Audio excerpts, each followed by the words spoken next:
La espiritualidad es un término que significa lidiar con la intuición.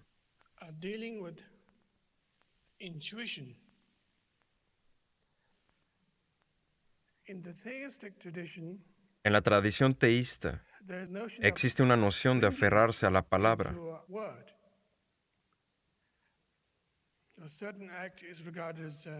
Ciertos actos se pueden ver como desagradables o agradables a los principios divinos, a la divinidad o como sea.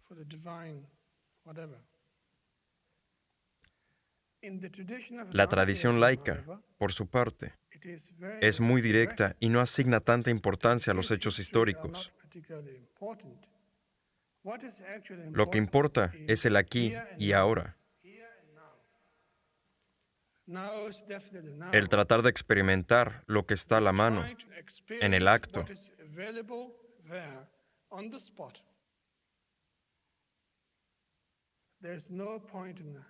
Es inútil pensar que existe un pasado que se puede aplicar al presente. Este es el ahora. Este preciso momento, nada místico, solo el ahora. Así de sencillo. De esa inmediatez del ahora. Sin embargo, surge un sentido de inteligencia que está en constante interacción con la realidad, acto tras acto, sin cesar. Experimentamos una fantástica precisión siempre, pero cuando le tenemos miedo a la hora, buscamos refugio en el pasado o en el futuro. Si nos fijamos en los recursos que existen en nuestras vidas y las decisiones que aquellos implican, ninguna debería ver como buena o mala por sí misma. Todas las experiencias que vivimos son sin condiciones, sin etiqueta diciendo, eso está mal, eso está bien. Las experimentamos, pero no atendemos a ellas debidamente.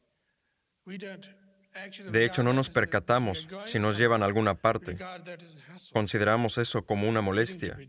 Solo esperamos estar muertos.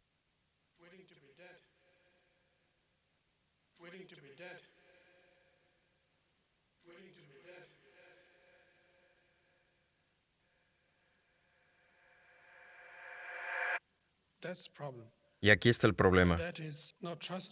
El hecho de no confiar en el ahora, en la experiencia que estamos viviendo, negando que el ahora es algo muy poderoso, tan poderoso, de hecho que no podemos hacerle frente. Por tanto, prestamos del pasado e invitamos al futuro todo el tiempo. Quizás esa es la razón por la que buscamos una religión. Quizás esa es la razón por la que marchamos en las calles. Quizás esa es la razón por la que nos quejamos de la sociedad. Quizás es la razón por la que votamos por un presidente u otro. Es algo irónico, hasta divertido.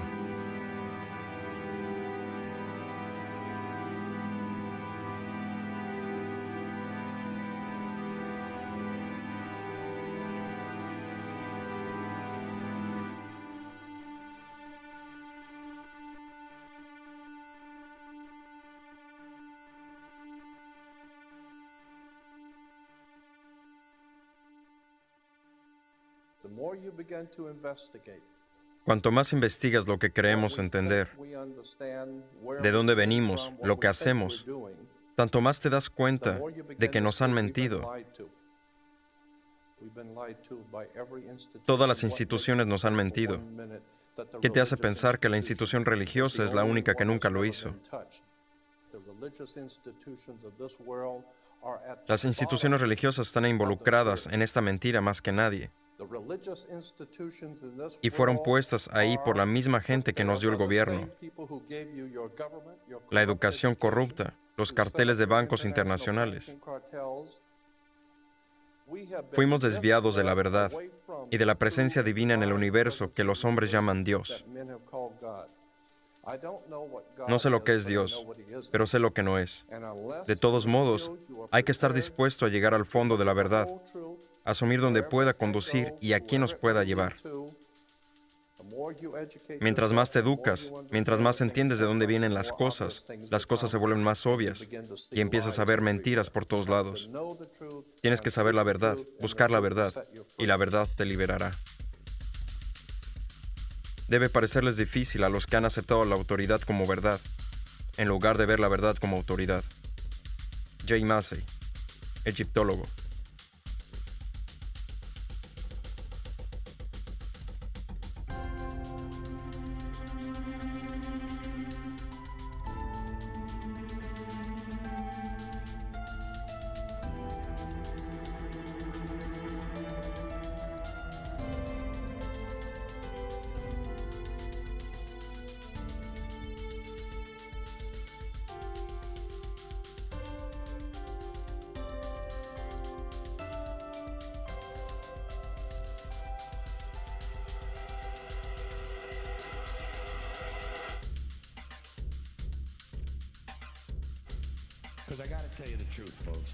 Les voy a ser sincero. Les voy a decir cómo están las cosas.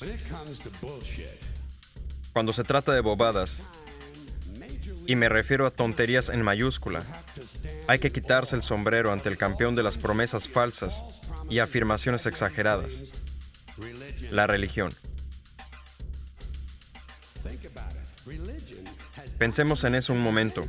La religión ha convencido a la gente que hay un hombre invisible en el cielo que ve todo lo que haces, cada minuto de cada día.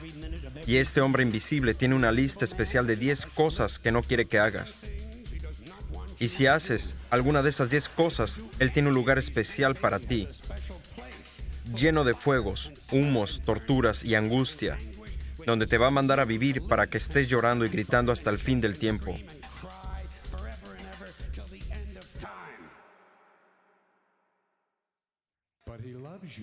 Pero Él te ama.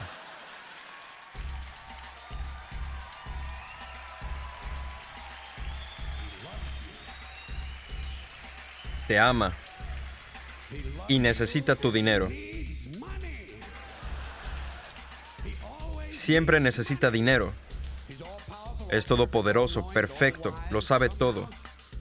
Pero de alguna manera se le da mal gestionar dinero. La religión se lleva miles de millones de dólares, no paga impuestos y aún así siempre necesita un poco más. En fin, una buena tomada de pelo, vamos.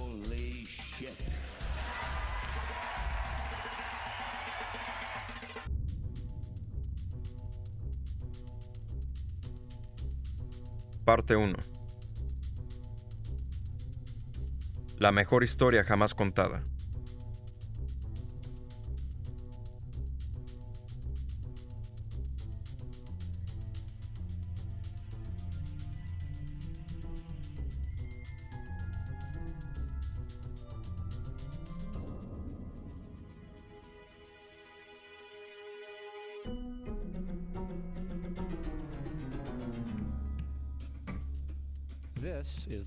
Este es el Sol.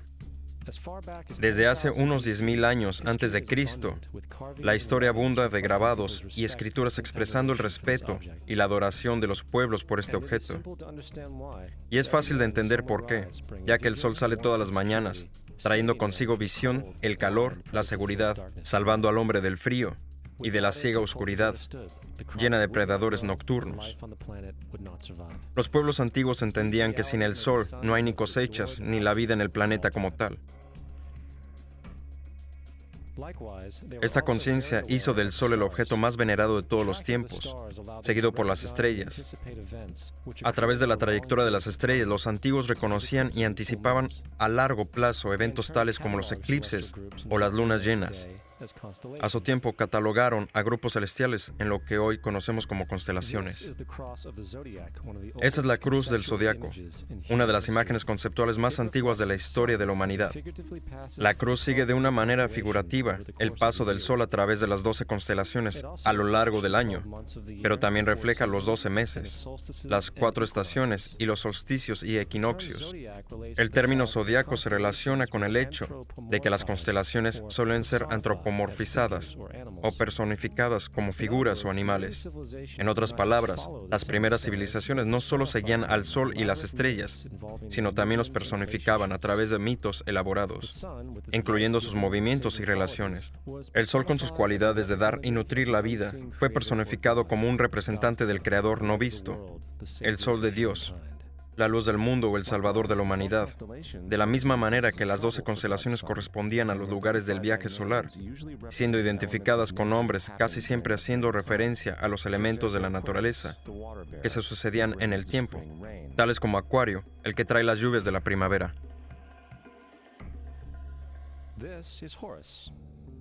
Este es Horus, el dios del sol que fue un objeto de culto en Egipto cerca de 3000 años antes de Cristo. Horus es el sol antropomorfizado y su vida es una serie de mitos alegóricos relacionados con el movimiento del sol en el cielo. Gracias a los viejos jeroglíficos, hoy sabemos mucho de este Mesías solar. Horus, siendo el mismo el sol o la luz, tiene un enemigo llamado Set, la personificación de la oscuridad o la noche. Cada mañana Horus le ganaba a Set en la batalla, mientras que al atardecer era Set quien vencía a Horus y lo mandaba al bajo mundo. Cabe mencionar que la lucha entre la oscuridad y la luz, o entre el bien y el mal, es una de las dualidades mitológicas más extendidas que siguen presentes en varios contextos hasta el día de hoy. En grandes rasgos, la historia de Horus es la siguiente. Horus nació el 25 de diciembre, hijo de la Virgen Isis Meri. Su nacimiento fue acompañado por una estrella en el este, la cual ayudó a 3 reyes a ubicar y venerar al Salvador recién nacido. Niño prodigio, a los 12 años empezó sus enseñanzas y a los 30 fue bautizado, Anup. Así, comenzando su ministerio, Horus tenía 12 discípulos que viajaban con él haciendo milagros, tales como curar a los enfermos o caminar sobre el agua. Horus era conocido con varios nombres: la verdad, la luz, el Hijo de Dios, el buen pastor, el Cordero de Dios, entre muchos otros. Tras haber sido traicionado por Tifón, Horus fue crucificado, enterrado durante 3 días y resucitado. Originales o no, estos conceptos han sido adoptados por muchas otras culturas en el mundo entero. Por tanto, muchos dioses hoy derivan de su divinidad, de la misma mitología. Atis de Frigia, nacido de la Virgen Nana el 25 de diciembre, crucificado, enterrado y resucitado 3 días más tarde. Krishna de India, nacido de la Virgen Devaki, con la estrella del este apuntando a su llegada, realizaba milagros con sus discípulos para luego ser resucitado tras morir. Dionisio, de Grecia, nacido de una virgen el 25 de diciembre, era un maestro nómada que hacía milagros tales como transformar el agua en vino. Fue llamado el Rey de los Reyes, el único Hijo de Dios, el Alfa y el Omega, entre otros muchos otros, y cuando murió fue resucitado. Mitra, de Persia, nacido de una virgen el 25 de diciembre, también tuvo 12 discípulos y hacía milagros, y cuando murió fue enterrado por 3 días y luego resucitado, teniendo apodos tales como la verdad, la luz y muchos otros. Curiosamente, el día sagrado para celebrar a Mitra era el domingo. La realidad es que muchos salvadores de diferentes épocas en todas partes del mundo comparten estas mismas características. Entonces la pregunta es, ¿por qué estos y no otros? ¿Por qué todos tenían que nacer de una virgen el 25 de diciembre, permanecer muertos durante 3 días y ser resucitados? ¿Por qué tenían que tener 12 seguidores? Para responder estas preguntas examinamos nuestro Mesías solar más reciente. Jesucristo, nacido en Belén de la Virgen María el 25 de diciembre. Su nacimiento anunciado por la estrella del este que los 3 reyes magos siguieron para ubicar al nuevo Salvador. Empezó sus enseñanzas a la edad de 12 años y a los 30 fue bautizado por Juan el Bautista. Así, comenzando su ministerio, Jesús tuvo 12 discípulos que viajaban con él haciendo milagros tales como curar a los enfermos, caminar sobre el agua, despertar a los muertos, y él mismo era conocido como Rey de los Reyes, el Hijo de Dios, la luz del mundo, el Alfa y Omega, el Cordero de Dios, entre muchos otros nombres. Después de ser traicionado por su discípulo Judas y vendido por 30 piezas de plata, fue crucificado y enterrado y 3 días más tarde resucitado para subir a los cielos. Antes que nada, observamos que toda esta secuencia es 100% astrológica. La estrella del este no es otra que Sirio, la estrella más brillante en el cielo, que el 24 de diciembre se alinea con las 3 estrellas más brillantes del cinturón de Orión. Las 3 estrellas brillantes las llamamos hoy día como si fueran llamadas antes, los 3 reyes. Los 3 reyes y la estrella más brillante, Sirio, todas apuntan a un lugar donde sale el sol, el 25 de diciembre. Por eso los 3 reyes siguen a la estrella del este para localizar el amanecer, es decir, el nacimiento del sol.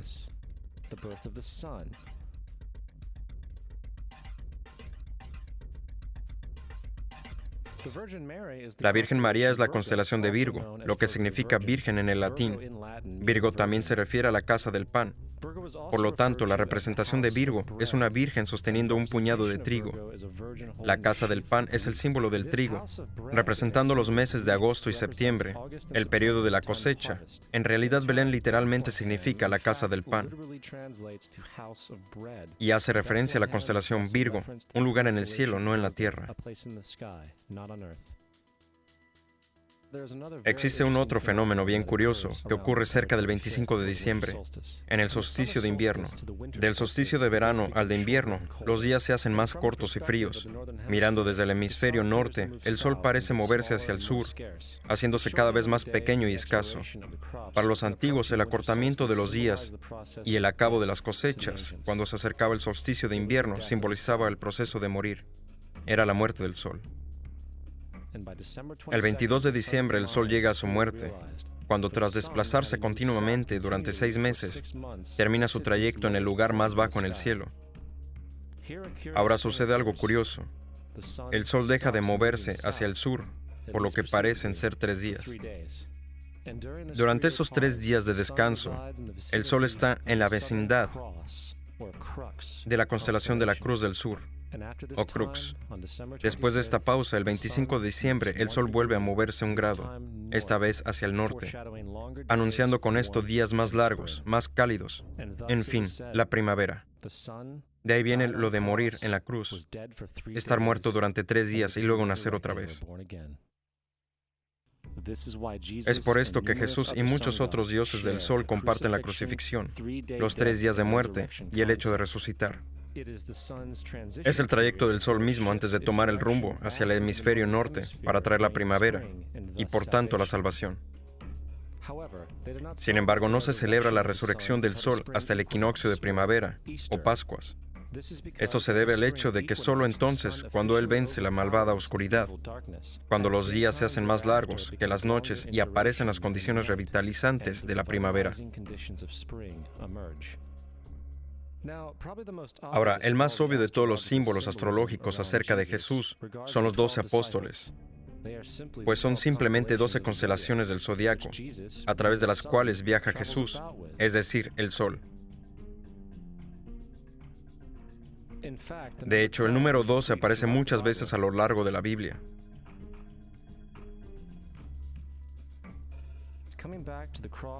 Este texto tiene más que ver con la astrología que con cualquier otra cosa. La vida figurativa del sol no era solo una expresión artística o herramienta para seguir los movimientos del sol. Era también un símbolo espiritual pagano, que resumido podría parecer en algo así. Este no es un símbolo cristiano, es una interpretación pagana de la cruz del zodiaco.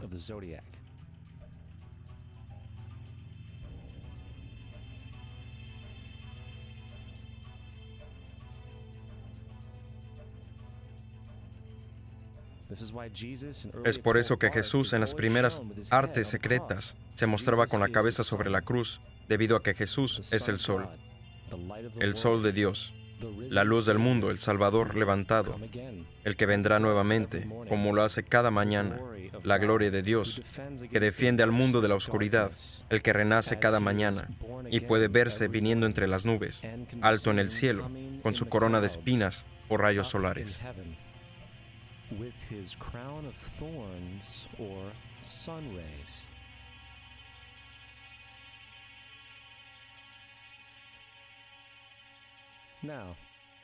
De las varias metáforas astrológicas y astronómicas encontradas en la Biblia, una de las más importantes tiene que ver con eras, abundando en la Biblia referencias a lo que es la era. Para entender esto, nos hace falta saber un poco sobre el fenómeno llamado precesión de los equinoccios. Los antiguos egipcios, así como culturas anteriores a ellos, reconocían que aproximadamente cada 2150 años, el amanecer en la mañana del equinoccio de primavera ocurre en un signo diferente del zodiaco. Esto tiene que ver con el lento movimiento angular que la Tierra mantiene mientras gira sobre su eje, y se llama precesión, porque las constelaciones van hacia atrás de forma opuesta al ciclo anual habitual. El tiempo que tarda la precesión en pasar por los 12 signos es aproximadamente de 25.765 años. A esto se le llama el Gran Año, un fenómeno del cual las sociedades antiguas eran muy conscientes, llamando al periodo de 2150 años una era. De 4300 a.C. a 2150 a.C. fue la era de Tauro, el toro. De 2150 a.C. al primero fue la era de Aries, el carnero. Y del primero después de Cristo al 2150 después de Cristo es la era de Piscis, en la que estamos hoy. Cerca del año 2150 entraremos en una nueva era, la de Acuario.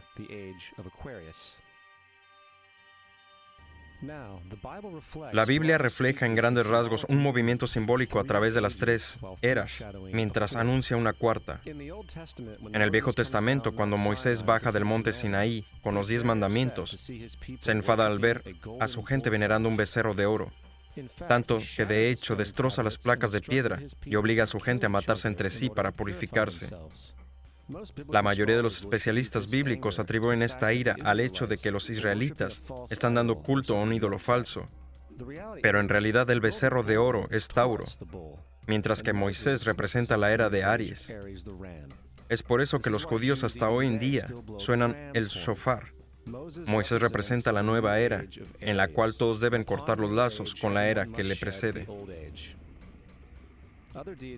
Otros dioses como Mitra, una divinidad precristiana que mata al toro, también marca estas transiciones del mismo modo. Jesús es la figura que acompaña a la era de Aries hacia la era de Piscis, o sea, de los dos peces. El simbolismo del pez abunda en el Nuevo Testamento, donde Jesús alimenta a 5,000 personas con pan y 2 peces. Cuando comienza su ministerio en Galilea, se hace amigo de 2 pescadores que le siguen. Y creo que todos hemos visto pegatinas con un símbolo de pez en muchos coches, aunque pocos saben lo que significa realmente. Se trata de un símbolo astrológico pagano del reino del sol durante la era de Piscis. También el supuesto nacimiento de Jesús es esencialmente el comienzo de esta era. En Lucas 22:10, cuando a Jesús le preguntan sus discípulos dónde serían las próximas Pascuas cuando Él se haya ido, Jesús contesta: cuando entren a la ciudad contemplen, ahí encontrarán un hombre sosteniendo un cántaro de agua. Síganlo a la casa donde entre. Este escrito es uno de los más reveladores de todas las referencias astrológicas en la Biblia. El hombre llevando el cántaro de agua es Acuario, el aguador, representado siempre como un hombre echando agua desde un cántaro, ya que simboliza la era que sigue a Piscis. Y cuando el sol de Dios, deje la era de Piscis, Jesús irá a casa de Acuario, ya que Acuario sigue a Piscis en la precesión de los equinoccios. Todo lo que Jesús está diciendo es que tras la era de Piscis vendrá la era de Acuario.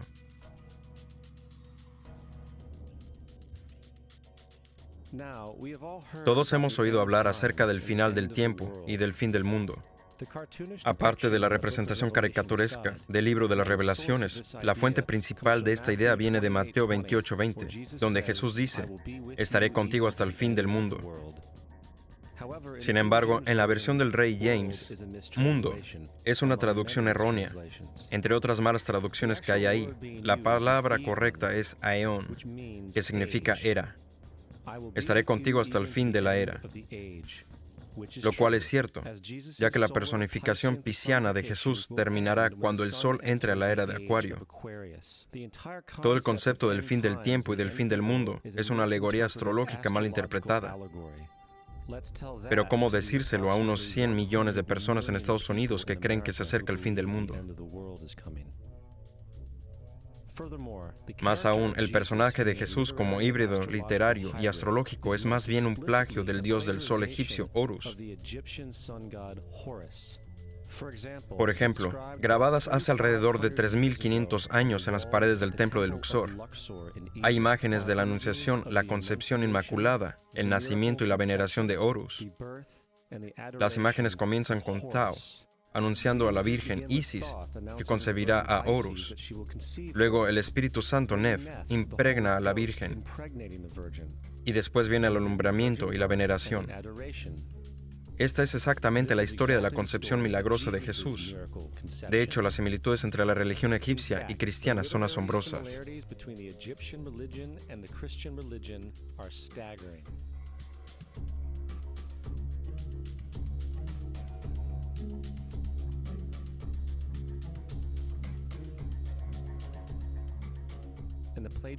Y el plagio no termina ahí. La historia de Noé y el arca de Noé están copiadas textualmente de la tradición egipcia. El concepto de la gran inundación es algo muy presente en el mundo antiguo, con más de 200 declaraciones diferentes citadas en distintos periodos.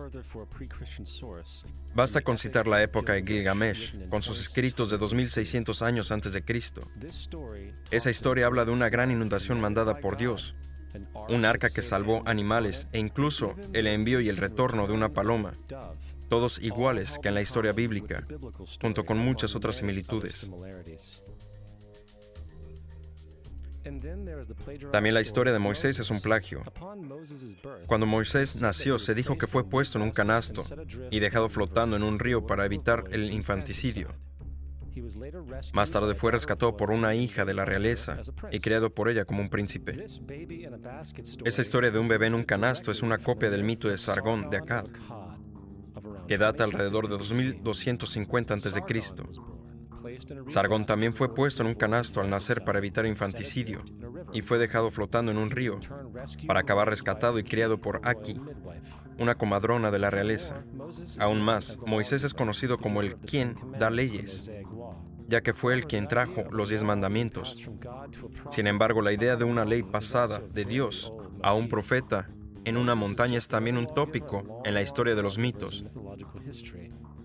En India, Manu era el que daba las leyes. En Creta, Minos ascendió al monte Dicta, donde Zeus le dio las leyes sagradas, mientras que en Egipto hubo Mises, que llevó las placas de piedra donde describieron las leyes divinas. Manu, Minos, Mises, Moisés. Y en cuanto a los 10 mandamientos, fueron sacados completamente del encanto 125 del libro de los muertos egipcio. Lo que en el libro de los muertos era "no he robado" se convirtió en "no robarás", "no he matado" en "no matarás", "no he mentido" en "no levantarás falso testimonio", y así sucesivamente. De hecho, la religión egipcia es el primer punto de referencia para la teología judeocristiana. El bautismo, la vida después de la muerte, el juicio final, el nacimiento por virgen y la resurrección, la crucifixión, el arca de la alianza, la circuncisión, los salvadores, la sagrada comunión, el diluvio, la Pascua cristiana, la Navidad, la Pascua judía y muchas más, todos vienen de ideas egipcias creadas mucho antes que el cristianismo y el judaísmo. Justino Mártir, uno de los primeros historiadores y defensores cristianos, escribió: "Cuando decimos que Jesucristo, nuestro Maestro, fue concebido sin unión sexual, fue crucificado, murió y volvió a la vida para ascender al cielo, no proponemos nada distinto de lo que estiman los hijos de Dios de Júpiter". En otro escrito, Justino Mártir dice: "Él nació de una virgen. Acepta esto junto con todo lo que crees del dios Perseo". Es obvio que Justino y otros cristianos antiguos sabían cuán similar era la cristianidad respecto a las religiones paganas. Sin embargo, Justino tuvo una solución. Según él, lo hizo el diablo. El diablo tuvo la previsión de venir antes de Cristo y crear estas características en el mundo pagano.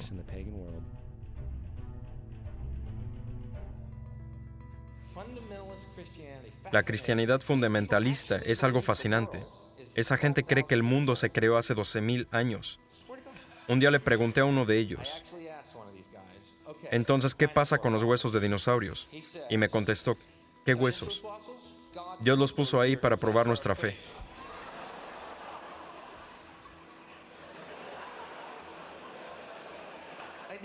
Creo que Dios te puso a ti aquí para probar mi fe, amigo.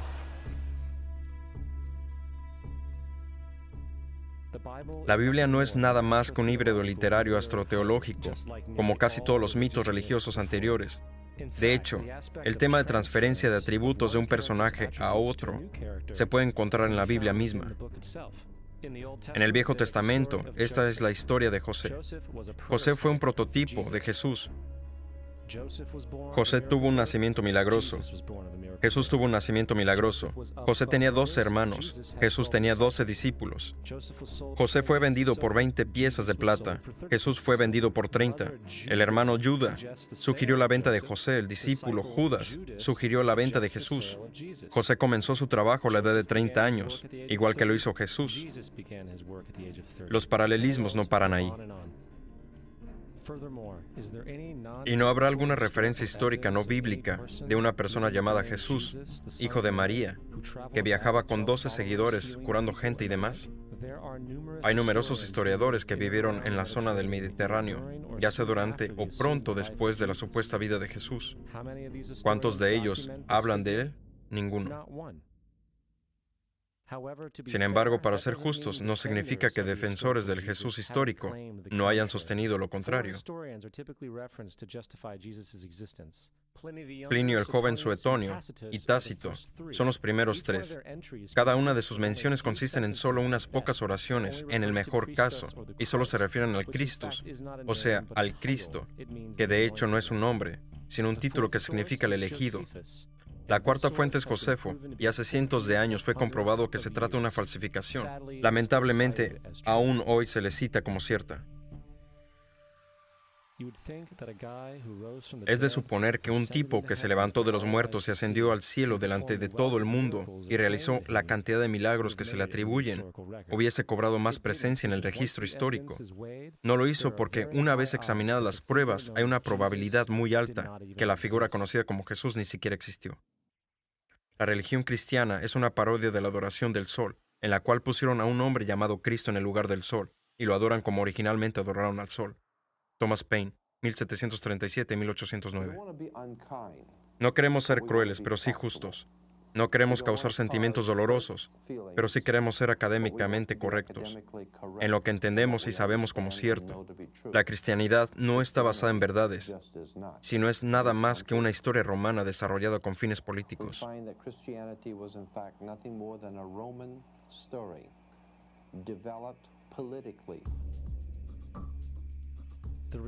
La realidad es que Jesús fue una deidad solar de la secta cristiana agnóstica, y como todos los otros dioses paganos es una figura mítica. Fue el sistema político el que se buscó desarrollar la figura de Jesús para controlar la gente.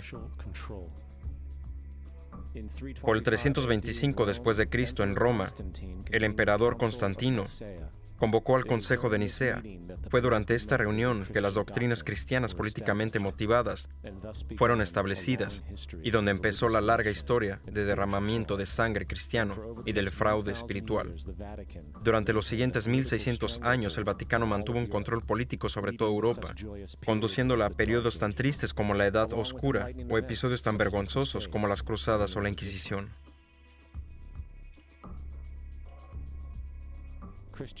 La cristianidad, junto con todos los demás sistemas de creencias teístas, es un fraude que tiene por finalidad separar a las especies de su entorno natural y del mismo modo a nosotros entre sí. Apoyando la ciega sumisión a la autoridad, reduce la responsabilidad humana al hecho de que Dios lo controla todo, pudiendo así justificar crímenes horribles en nombre de la búsqueda divina. Peor aún, otorga más poder a los que conocen la verdad, pero utilizan el mito con el fin de manipular y controlar a las sociedades. El mito religioso es el mecanismo más poderoso jamás creado y sirve como terreno psicológico donde pueden prosperar otros mitos.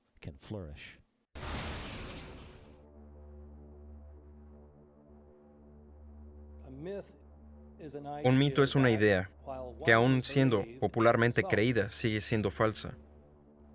En su sentido más profundo, es decir, religioso, el mito sirve como una historia que orienta y conmueve a la gente.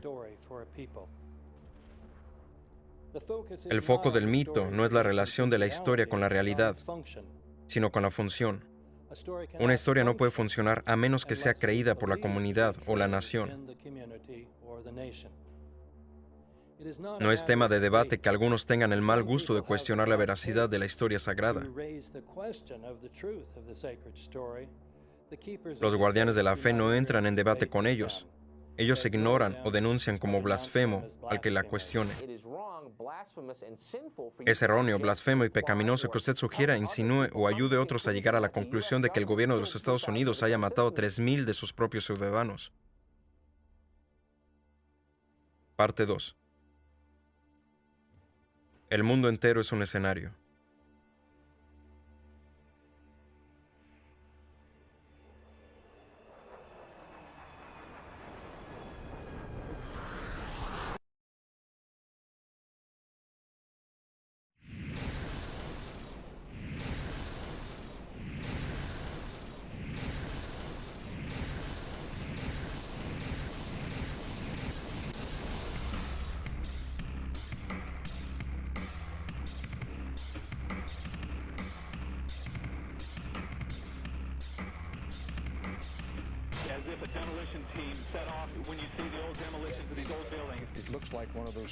Es como cuando un equipo de estos está demoliendo un edificio viejo.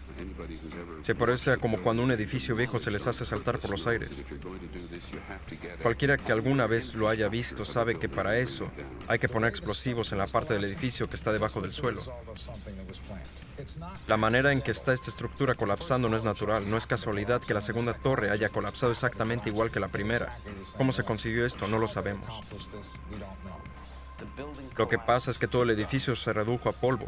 No encuentras ni un escritorio, ni una silla, ningún teléfono, ordenador, nada. La pieza más grande de un teléfono que encontré era la mitad del teclado, y era así de grande.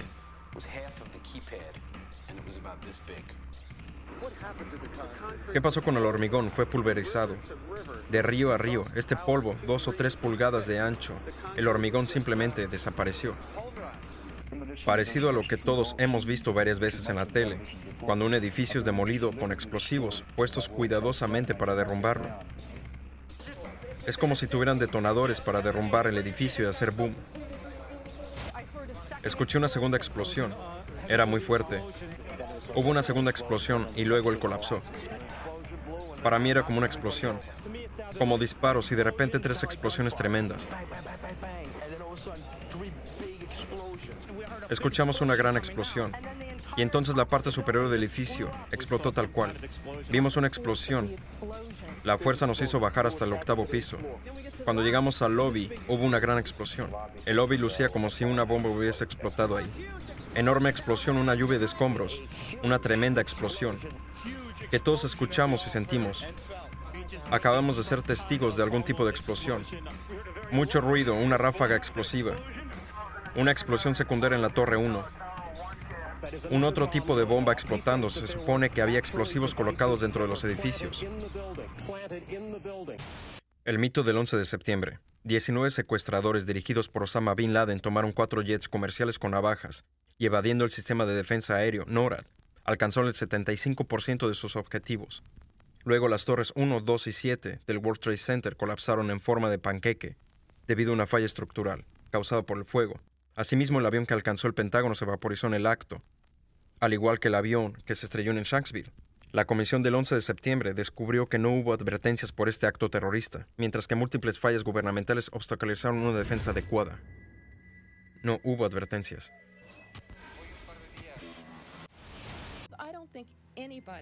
No creo que nadie hubiese podido anticipar que tratarían de utilizar un avión secuestrado como un misil. Nadie en nuestro gobierno, al menos, no creo que en el gobierno anterior hubiera podido prever que volarían aviones contra edificios. No hubo amenazas, operaciones domésticas apuntando a lo que sucedió, o sea, las ciudades, las aerolíneas, etc. No hubo signos de advertencias que yo sepa.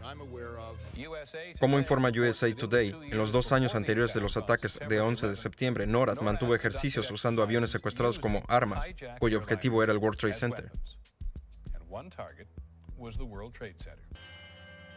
Portada del Manual de Respuesta de FEMA, 1997. Operación Mascal, octubre de 2000, simulación de un avión estrellándose en el Pentágono. En documentos confidenciales de las Filipinas, obtenidos por CNN, el plan era claro. Él abordaría algún avión comercial americano, controlaría la cabina y lo estrellaría en las oficinas principales de la CIA. Otros edificios que fueron objetivos, el Pentágono y el World Trade Center. La Administración Federal de Aviación recibió 52 advertencias sobre Al-Qaeda en los 6 meses previos al 11 de septiembre, y por lo visto no hizo caso de ninguna de ellas. Según los informes, el Pentágono no quiere que el público escuche el testimonio del Senado de la próxima semana sobre la antigua unidad secreta de inteligencia conocida como Able Danger. Identificó a Mohammed Atta y otros 3 terroristas del 11 de septiembre como miembros de una célula de Al-Qaeda en Brooklyn, Nueva York, más de un año antes de los ataques. Encontramos 2 de las 3 células que llevaron a cabo los ataques del 11 de septiembre. Al teniente coronel Tony Shaffer, quien fue el primer miembro de Able Danger en hacerse público, le llegó una carta de la Agencia de Inteligencia de la Defensa diciendo que no puede hablar con miembros del Congreso o su personal sin aprobación previa. Es un intento de evitar que los ciudadanos sepan cómo podríamos haber evitado el 11 de septiembre, y eso es lo que está encubriendo ahora.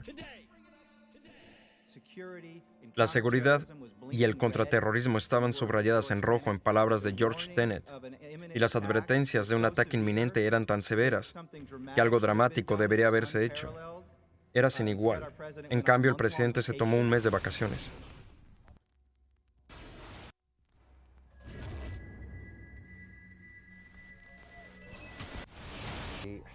El director de la inteligencia pakistaní ISI, Mahmoud Ahmed, le pidió a Omar Sheikh que transfiriera $100,000 a Mohammed Atta, quien era el secuestrador jefe. El secuestrador Mohammed Atta recibió transferencias vía Pakistán. Se cree que el hombre que le mandó el dinero a Atta fue Ahmed Omar Said Sheikh. Omar Sheikh admitió haber estado respaldado por los servicios de inteligencia pakistaní, el ISI. Nunca se investigó al general Ahmed porque ordenó el envío de $100,000 a Mohammed Atta. La mañana del 11 de septiembre, oficiales del gobierno estaban desayunando con el general Ahmed en Washington. La comisión del 11 de septiembre consideró el financiamiento de los ataques como de poco significado práctico en su informe oficial. Por muy difícil que sea de creer, 2 de los presuntos terroristas involucrados en lo que sucedió el martes pasado pudieron haber sido formados en escuelas administradas por el ejército estadounidense. Las pruebas fueron también aparentemente colocadas. El pasaporte de uno de los secuestradores del vuelo fue supuestamente encontrado entre los escombros. Increíblemente, el pasaporte del secuestrador fue encontrado en una de las manzanas del World Trade Center. Los secuestradores del 11 de septiembre están vivos y en salud, según el jefe del Partido Democrático japonés, quien dice que el 11 de septiembre es un engaño. Varios de estos 19 hombres siguen vivos hasta el día de hoy. No podía creer cuando el FBI me puso en su lista. Dieron mi nombre y mi fecha de nacimiento, pero yo no soy ningún suicida. Estoy aquí, estoy vivo. No tengo idea de cómo volar un avión. De Telegraph. Al menos 7 de los secuestradores están aún vivos. El FBI, hasta el día de hoy, no ha corregido su lista. Se informa que al menos 5 secuestradores están vinculados a las instituciones militares de Estados Unidos.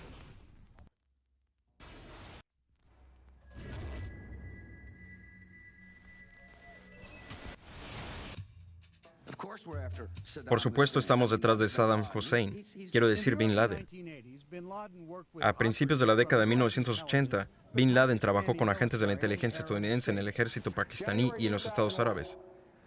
En enero de 2001, la administración del gobierno de Bush ordena al FBI y agencias de inteligencia detener las investigaciones relacionadas a la familia Bin Laden, incluyendo a 2 parientes de Osama, que vivían, adivinen dónde, en Falls Church, Virginia, justo al lado de la central de la CIA.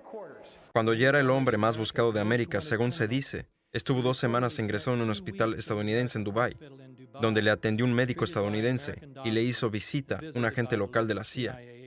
No hemos visto ninguna prueba que conecte a Osama Bin Laden directamente con las fases de planeamiento del 11 de septiembre.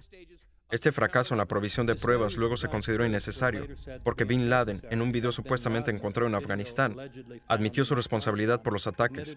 He examinado cuidadosamente la traducción del Pentágono y la veo muy problemática. En los lugares más importantes donde se lleva a cabo la prueba de la culpabilidad de Bin Laden, el texto no coincide con la versión árabe. Dr. Abdel El M. Husseini. Parece que los traductores estadounidenses que escucharon las cintas y transcribieron incluyeron muchas cosas que ellos querían oír, pero que no están en la cinta por muchas veces que uno la escuche. Gernot Rother. En 1976, el hermano mayor de Osama, Salim Bin Laden, contrató un hombre en Texas con el nombre de Jim Bath para manejar todas las inversiones en los Estados Unidos de la familia Bin Laden. Jim Bath también resulta ser casi un viejo amigo y antiguo piloto de la Guardia Nacional con George W. Bush. Las conexiones entre los Bush y los Bin Laden se vuelven mucho más claras cuando George H.W. Bush hizo viajes a Arabia Saudita en 1998 y 2000 para encontrarse con la familia Bin Laden, representando a la compañía del grupo Carlyle.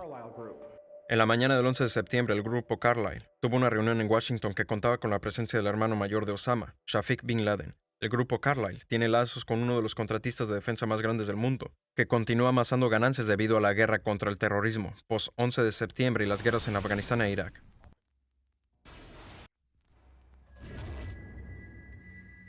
El Pentágono. ¿Cómo puede alguien volar un avión de 60 toneladas, 38 metros de ancho y 13 metros de alto a través de este camino de obstáculos? La aeronave, antes de chocar en el Pentágono, realizó un giro de 270 grados hacia abajo en espiral, y sin embargo, Hani Hanjour tenía la fama de ser un piloto muy malo que ni siquiera podía volar un avión pequeño. A él no le importaba poder pasar el curso. Hasta el día de hoy, estoy sorprendido de que haya volado hasta el Pentágono. Él no podía volar en absoluto. Empleado de la escuela de vuelo AC Flight School. No hay asientos, ni equipaje, ni cuerpos, solo ladrillos y piedra caliza. La explicación oficial es que el intenso calor del combustible del jet vaporizó por completo al avión. El vuelo 77 tenía dos motores Rolls-Royce, hechos a aleaciones de acero y titanio, y su peso de 6 toneladas cada uno. Es científicamente imposible que esas toneladas de acero y titanio fueran vaporizadas por el combustible del avión. Nos han dicho que los cuerpos pudieron ser identificados, ya sea por sus huellas digitales o por su ADN. Entonces, ¿qué clase de fuego pudo haber vaporizado aluminio y acero templado, y sin embargo dejar intactos los restos humanos? Desde mi inspección de cerca, no hay prueba de que un avión haya impactado en ningún lugar cercano al Pentágono. Y como dije, los restos que se pueden ver son lo suficientemente pequeños para ser levantados con la mano. Poco tiempo después del impacto, agentes del gobierno levantaron escombros y se los llevaron. Luego todo el área fue cubierta con polvo y grava, de modo que la poca evidencia forense que hubiese quedado fue literalmente cubierta. Los videos de las cámaras de seguridad que mostrarían qué es lo que realmente impactó el Pentágono fueron inmediatamente confiscados por agentes del FBI. El Departamento de Justicia hasta el día de hoy se ha negado a publicarlos. Si estos videos probaran que el Pentágono fue realmente golpeado por un 757, la mayoría de nosotros asumimos que el gobierno los haría públicos. Solicitud denegada.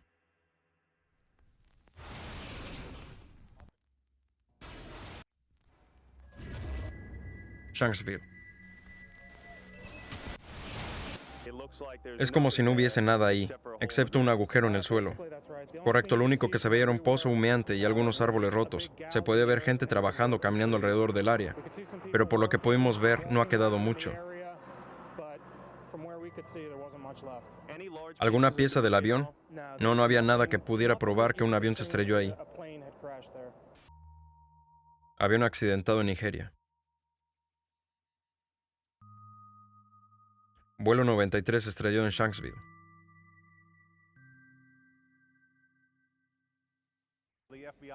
El FBI y la Policía Estatal confirman que han acordonado una segunda área a unos 8 o 10 kilómetros de distancia del cráter. Este parece ser el otro sitio de escombros. ¿Cómo pudieron escombros desplazarse a unos 8 kilómetros de distancia? ¿Podrían haber volado tan lejos? Parece muy poco probable.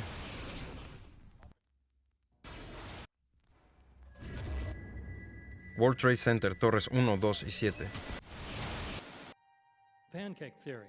Conforme con la teoría de panqueques, el fuego, aunque no derritió el acero, lo calentó suficiente para causar que los pisos debilitados por los choques de los aviones se soltaran de las columnas de acero, lo que causó una reacción en cadena.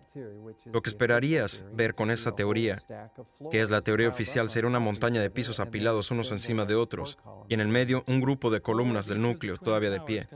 El núcleo de cada una de las torres consistía en 47 gruesas columnas de acero. Si los pisos se hubieran soltado de ellas, las columnas todavía estarían de pie hacia un cielo de 300 metros. Los aviones no cortaron todas las columnas centrales. Diseñamos los edificios para soportar el impacto de un Boeing 707 chocando el edificio en cualquier sitio. El edificio probablemente podría resistir múltiples impactos de avión de línea. Que el avión voló directo dentro de los edificios. Entonces usted dice que los edificios fueron diseñados para resistir un choque como ese y todavía permanecer de pie.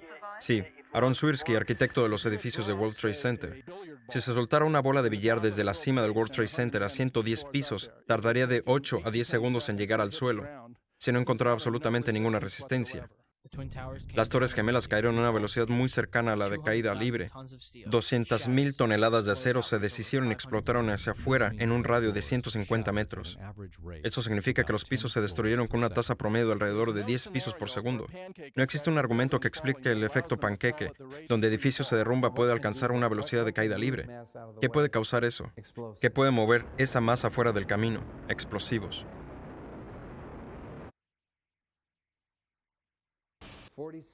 47 columnas enormes de acero interconectadas. ¿Cómo haces que se caigan simultáneamente de modo en que el núcleo desaparezca? Parece como si esas columnas hubieran sido cortadas. La manera de hacerlo es cortando las vigas bajo un ángulo.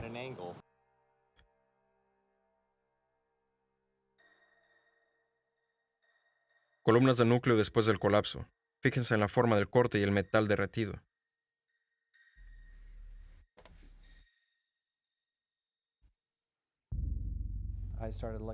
Comencé a pensar en el acero derretido, en los 3 edificios en los escombros de ambas torres, en las áreas del subsuelo, en el edificio 7. Están esas piletas de metal derretido. Durante más de 6 semanas después del colapso se reportaban temperaturas de más de 1100 grados centígrados en los escombros. Eso es 260 grados centígrados más caliente que lo que el combustible jet puede arder. Baja y verás acero derretido, deslizándose por los rieles, como si estuvieras en una fundición, una lava, un volcán. El acero derretido fue encontrado 3, 4 y 5 semanas después, cuando los escombros estaban siendo quitados. Dijo que también fue encontrado acero derretido en el World Trade Center 7. Entonces busco en los informes oficiales. ¿Qué dicen sobre acero derretido? No dicen nada. Pero sí, esto es una prueba muy importante de dónde vino.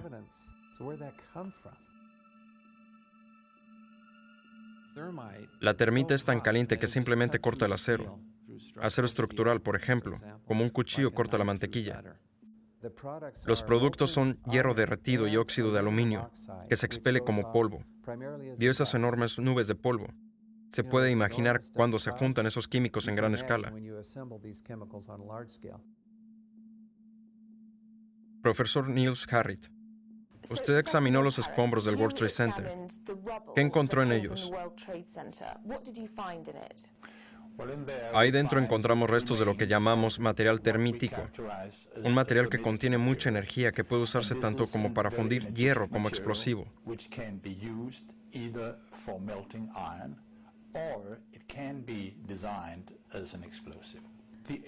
La evidencia de una demolición controlada es abrumadora.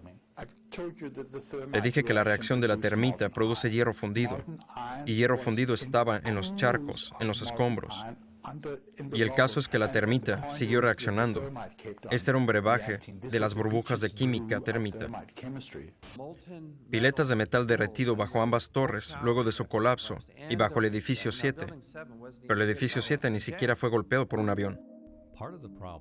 Parte del problema es que la gente no conoce mucho sobre el edificio 7, debido al extraordinario secreto que rodeó a su colapso.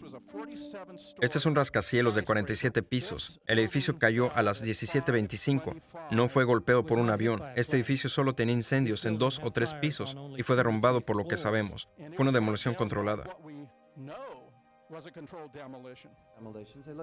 Justo como en una demolición, se hundió en el medio, y entonces el edificio simplemente se fue directamente hacia abajo, casi en caída libre. En 2005, el Instituto Nacional de Estándares y Tecnología publicó su informe sobre las torres 1 y 2 del World Trade Center. El informe de 10,000 páginas no hace ninguna referencia al colapso que tuvo lugar. En 2008, el Instituto Nacional de Estándares y Tecnología publicó su informe sobre la Torre 7 del World Trade Center. No se analizó ni una pieza de acero para verificar la hipótesis de demolición controlada. En lugar de esto, se diseñó un modelo informático con una predisposición que era un colapso inducido por el fuego. Los parámetros utilizados no se han publicado. Si bien se admite que hubo un periodo de caída libre durante 2.25 segundos, 8 pisos, no se proporciona ninguna explicación de cómo es posible, ya que la teoría del colapso progresivo se basa en colisiones sistemáticas y fallas desencadenadas. La ley de conservación del momento no permite un movimiento progresivo a través de la resistencia a la velocidad de caída libre.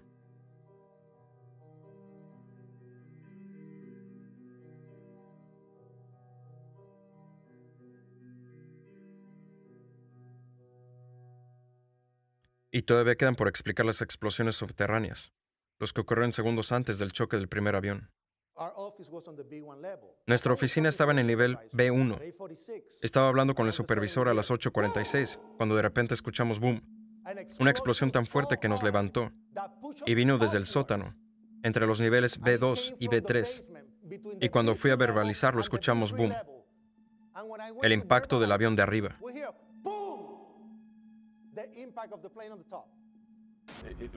Es como que sale más humo del suelo.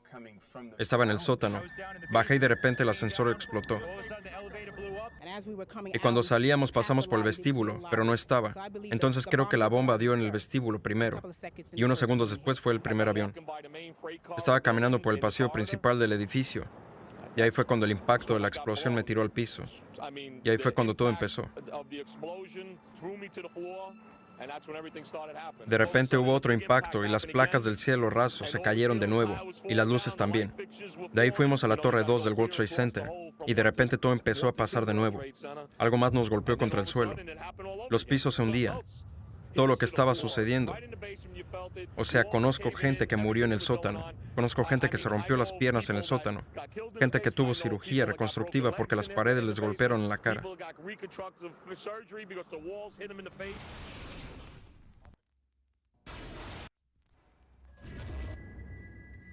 NORAD, Sistema de Defensa Aéreo de Estados Unidos. De acuerdo con los procedimientos operacionales, si un controlador de vuelo de FAA nota algo que sugiera un posible secuestro, el controlador contactaría a sus superiores. Si el problema no se soluciona aproximadamente en un minuto, los superiores llamarían a NORAD para que manden jets de combate para que averigüen qué sucede. NORAD llama a la base de la Fuerza Aérea más cercana que tenga jets en alerta. Generalmente las intercepciones se hacen dentro de los 10 minutos. Pero en este caso, más de 80 minutos pasaron antes de que los jets despegaran.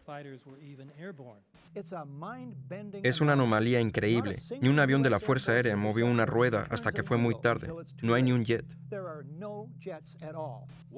Y si hubieran estado tan confundidos a propósito, que no pudieran responder. La razón por la que no sabían dónde ir fue que una cantidad de solapados y conflictivos ejercicios de juego de guerra estaban desarrollándose. Incluían la aparición de puntos falsos en las pantallas de los radares del sector noroeste de defensa aérea. Hola, Boston Center, TMU, tenemos un problema. Tenemos una aeronave secuestrada que va a New York. Necesitamos que nos mandéis algunos F-16 o algo que nos echen una mano. NORAD, ¿eso va de verdad o es un ejercicio? Había otro ejercicio guerrero vigilante, que era de hecho, según una fuente de NORAD, un secuestro a un vuelo en el mismo momento, con solo 8 aviones caza disponibles, que además tenían que ser enviados en pares. Estaban tratando con 22 posibles secuestros el día 11 de septiembre, y no podían separar los ejercicios de los verdaderos secuestros. En 2000, NORAD logró interceptar en 67 ocasiones con 100% de efectividad. El 11 de septiembre fallaron 4 veces en un día. En al menos uno de los ejercicios llevados a cabo esa mañana, un escenario incluía aviones estrellándose contra edificios.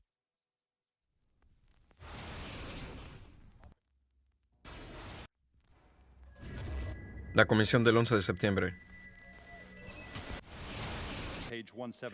Página 172.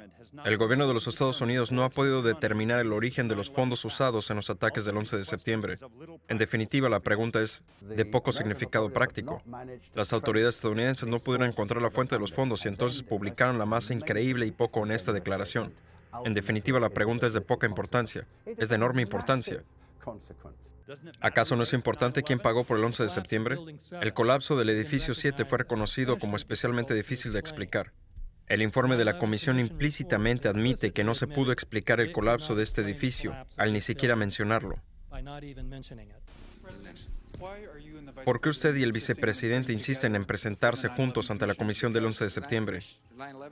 Porque la comisión del 11 de septiembre nos quiere hacer algunas preguntas, y es por eso que nos estamos reuniendo y espero con ansias de reunirme con ellos y contestar sus preguntas. ¿Y por qué presentarse juntos en vez de separado como fue solicitado? Porque es una buena oportunidad para los dos contestemos las preguntas de comisión del 11 de septiembre.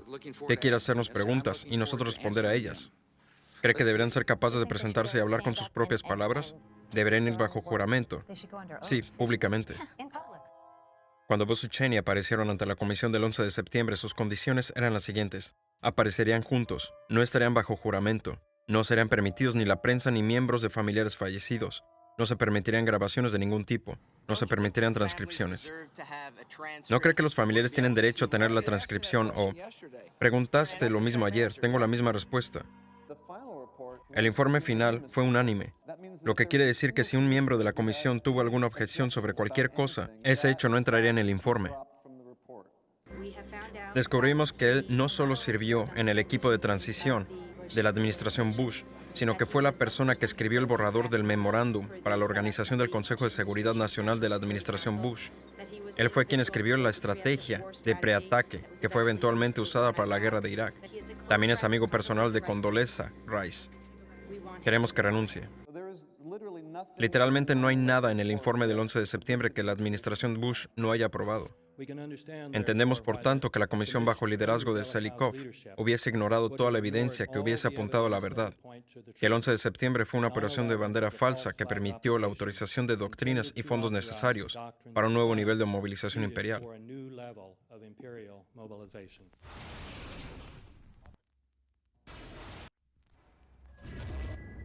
Terrorismo. Terrorismo. Uso sistemático del terror que se manifiesta con violencia o intimidación para generar miedo.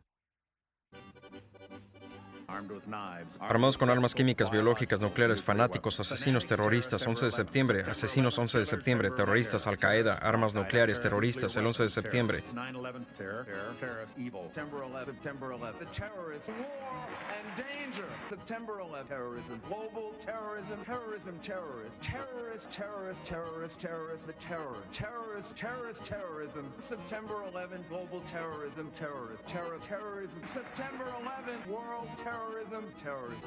September 11th, global terrorism. September the 11th, terror. Weapons of mass destruction. September the 11th, terrorists. The evil terrorists, no.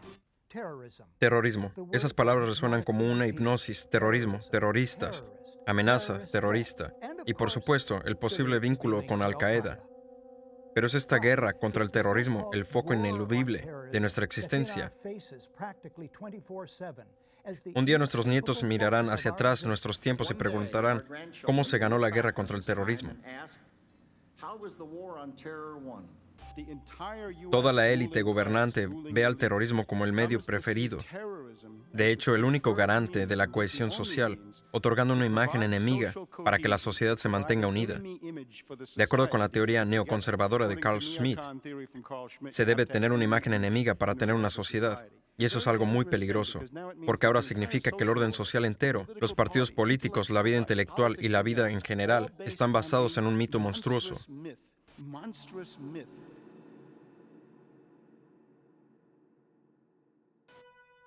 Terrorismo. Técnica utilizada por los gobiernos para manipular la opinión pública con el fin de promover una agenda.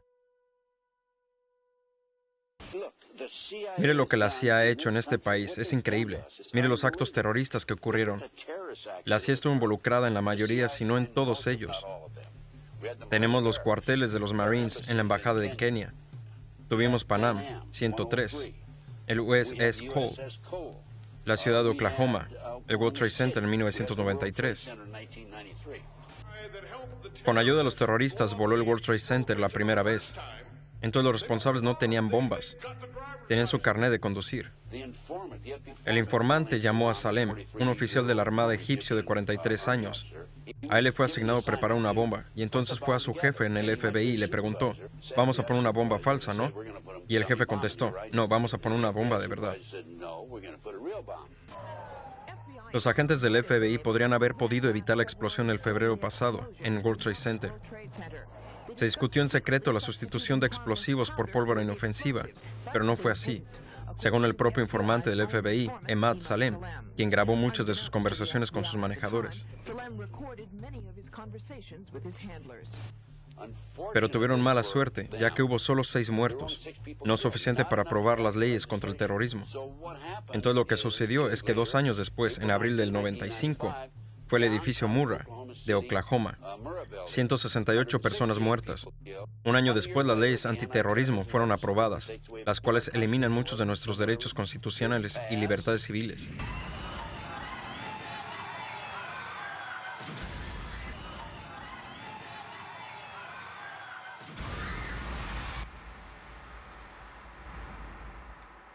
Londres, 7 de julio de 2005.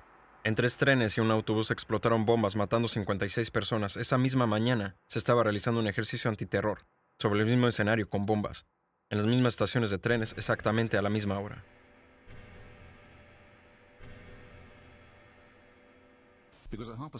Estábamos de hecho realizando un ejercicio para una compañía de unas 1000 personas en Londres, con bombas simultáneamente que explotarían precisamente en las estaciones de trenes que fueron afectadas esa mañana. Todavía siento que me da escalofríos pensarlo. Para que lo tenga claro, estaban realizando un ejercicio para ver cómo sobrellevarían eso, y la cosa real sucedió cuando estaban realizando el ejercicio. Sí, claro.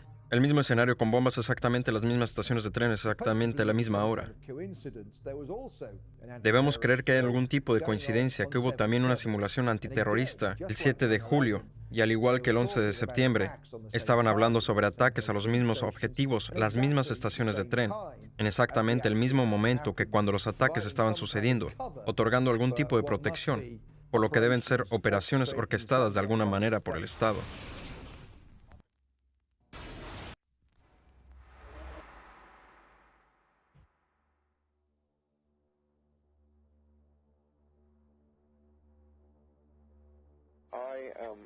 Me espanta la cantidad de gente en este país que no piensa. Debemos entender que un tipo árabe, ahí en las montañas, financió el ataque a este país. Desde el 11 de septiembre, el gasto militar subió 100 billones. Los derechos civiles han sido casi eliminados. 2 guerras preventivas asesinaron 800,000 personas. Y eso es solo el comienzo. Piensan que unas personas en una cueva fueron capaces de detener NORAD. Piensan que unas personas en una cueva fueron capaces de llevar a cabo todo esto. Cuando pienso en cuántos americanos han sido asesinados en Nueva York y creyendo como creo que esto fue orquestado, esta es una operación al pie de la letra que utilizaban los nazis una y otra vez. América ha sido engañada una vez más.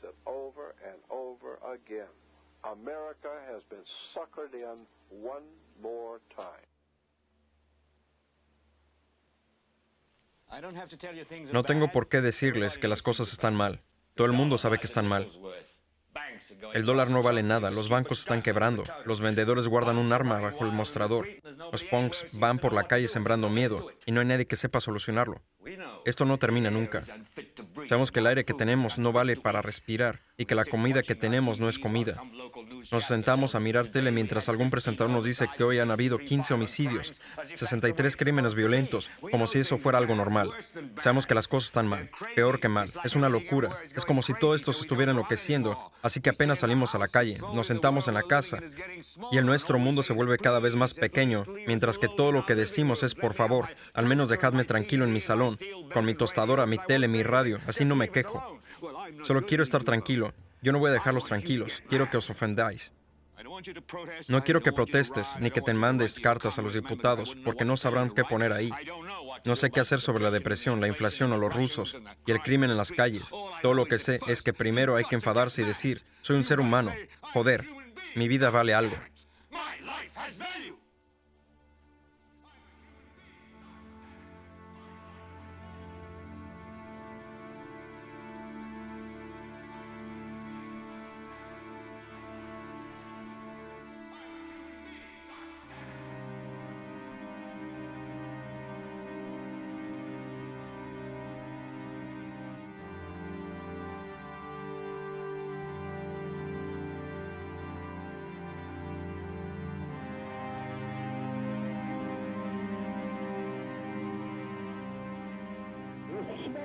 Hay humo. La cosa está muy mal. 105. Torre 2. El humo es negro, árido. Mi esposa piensa que estoy bien. Llamé y dije que estaba saliendo del edificio, estaba bien. Y entonces, boom. 3 de nosotros, 2 ventanas rotas. Oh, Dios.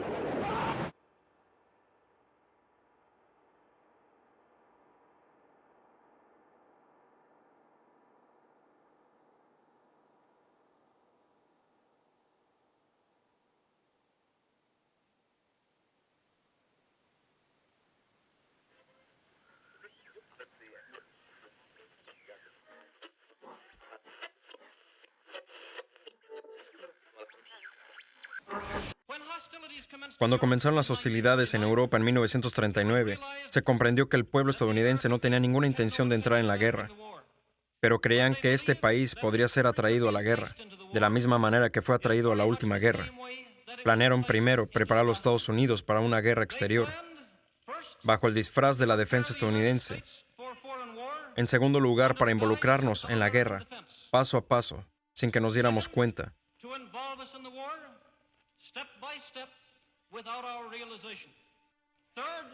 En tercer lugar, para crear una serie de incidencias, lo que nos obligaría a entrar en el conflicto real. Estos planes, por supuesto, iban a ser encubiertos y asistidos por todo el poder de su propaganda. Nuestros teatros pronto se llenaron de obras retratando la gloria de la guerra. Los carretes de noticias perdieron toda apariencia de objetividad y utilizaban la guerra para justificar la restricción del poder del Congreso y la asunción de procedimientos dictatoriales por parte del presidente y sus designados. Se inauguró una campaña de miedo. No podemos permitir que las pasiones y los prejuicios de los demás lleven a nuestro país a la destrucción.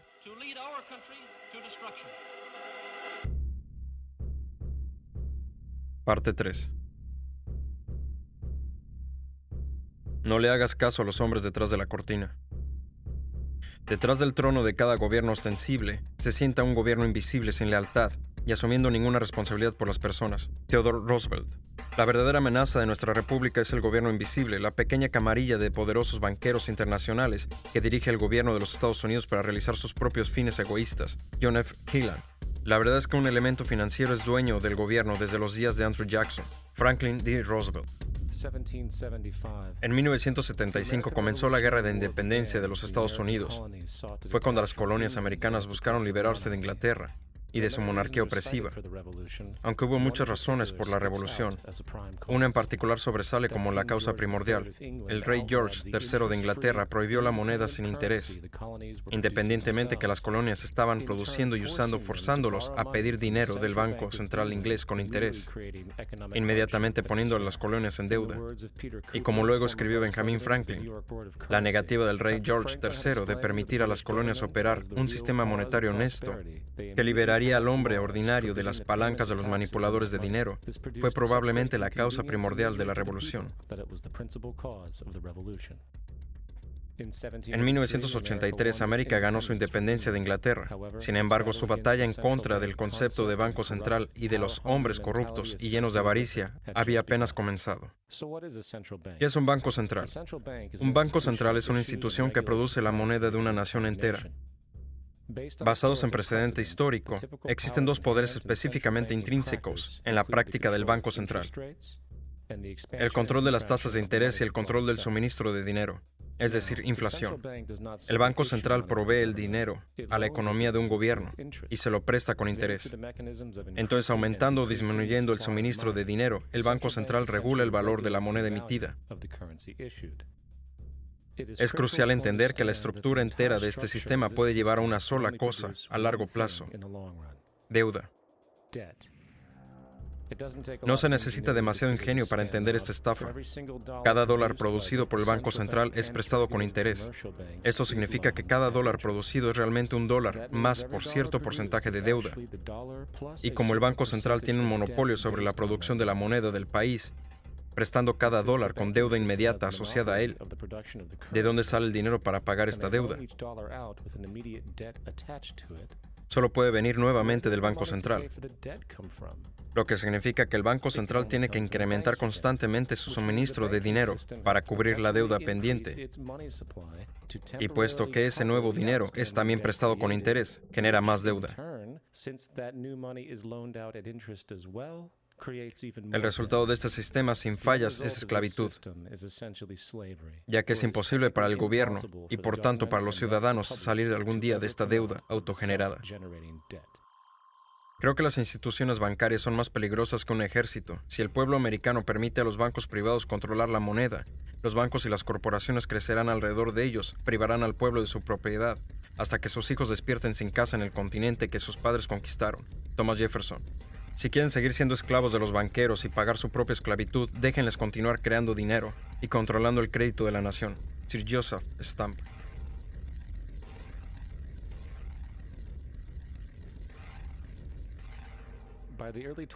A principios del siglo XX, los Estados Unidos ya habían implementado y eliminado algunos sistemas de banco central, que fueron estafando a través de crueles intereses bancarios. En ese momento, las familias dominantes en banco y negocios eran los Rockefeller, los Morgan, los Warburg, los Rothschild. Y a principios de 1900 buscaron instalar una vez más leyes para crear otro banco central. Sin embargo, sabían que el gobierno y el público desconfiaban de tal institución, así que necesitaron crear un incidente para afectar la opinión pública. Así, J.P. Morgan, considerado públicamente un conocedor financiero de la época, aprovechó su influencia masiva, publicando rumores que en un banco prominente de Nueva York era insolvente o había quebrado. Morgan sabía que esto causaría histeria masiva, que también afectaría a otros bancos, y así fue.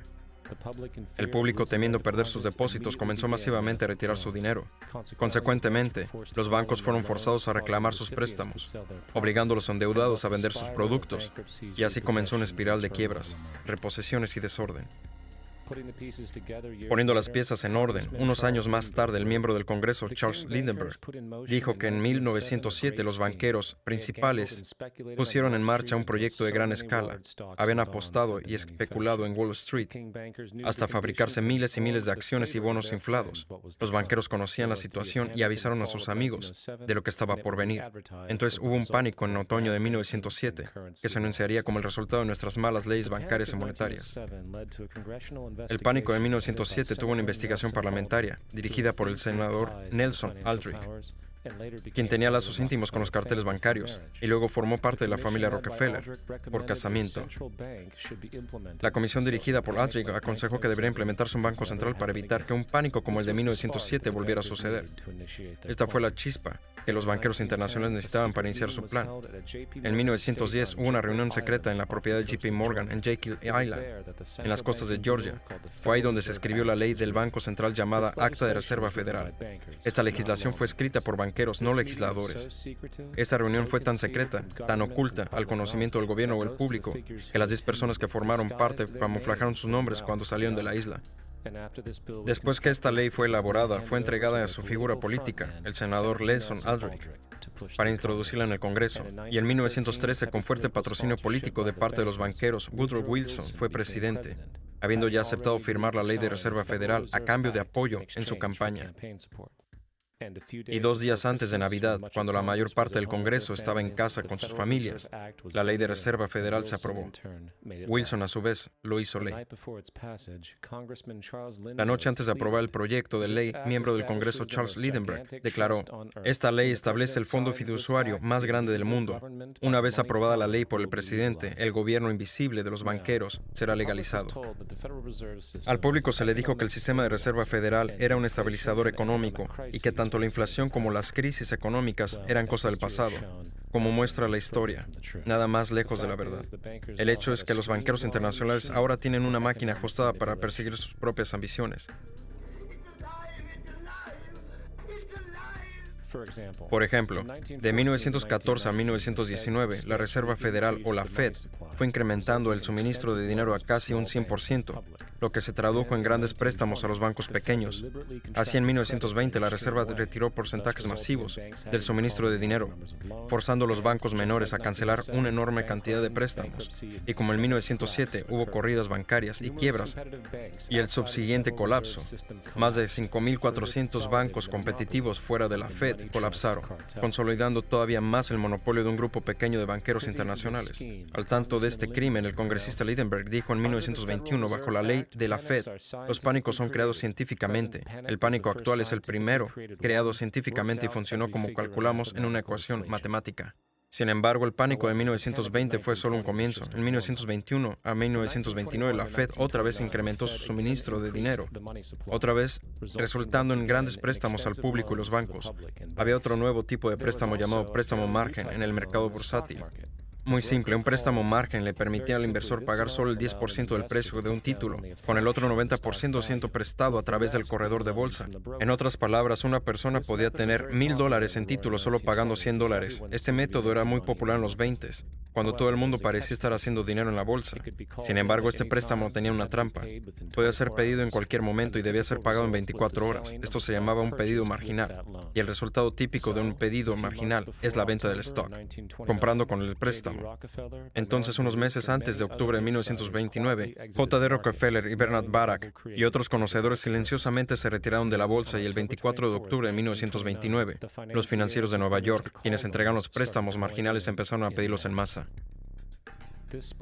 Esto provocó instantáneamente una venta masiva en el mercado, puesto que todos debían cubrir sus préstamos marginales. Esto disparó corridas masivas de bancos por la misma razón, a su vez colapsando 16,000 bancos, habilitando a los banqueros internacionales conspiradores a no solo comprar bancos rivales a descuentos, sino también a comprar corporaciones completas por centavos de dólar.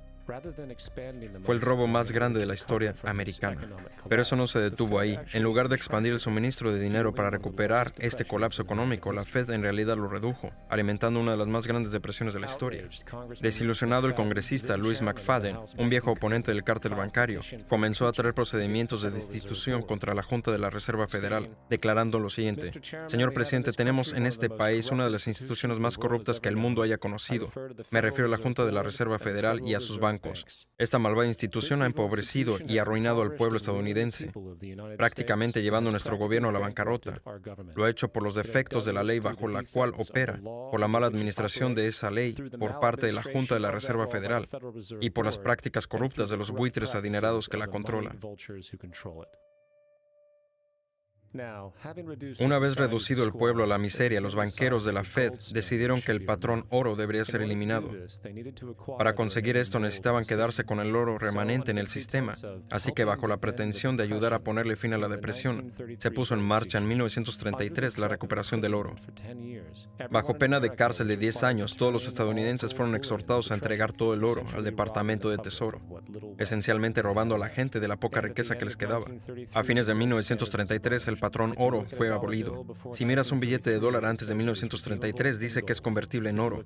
Si miras un billete de dólar actual, dice que la moneda es de curso legal, lo que quiere decir que no tiene absolutamente ningún respaldo. Es papel sin valor. Lo único que le da valor al dinero hoy en día es la fe que está detrás de él y cuánta moneda hay en circulación. Por tanto, el poder regular del suministro de dinero es también poder regular su valor, que también es el poder de manipular y controlar economías enteras. Quien controla el volumen de dinero en un país es dueño absoluto de toda la industria y el comercio. James A. Garfield. Es importante entender una cosa. La Reserva Federal es una entidad privada y como tal tiene sus propias reglas y no es sujeta a casi ninguna regulación por parte del gobierno estadounidense. Es un banco privado que presta toda la moneda con interés al gobierno, completamente consistente con el modelo del Banco Central fraudulento del que América buscó escapar cuando declaró su independencia.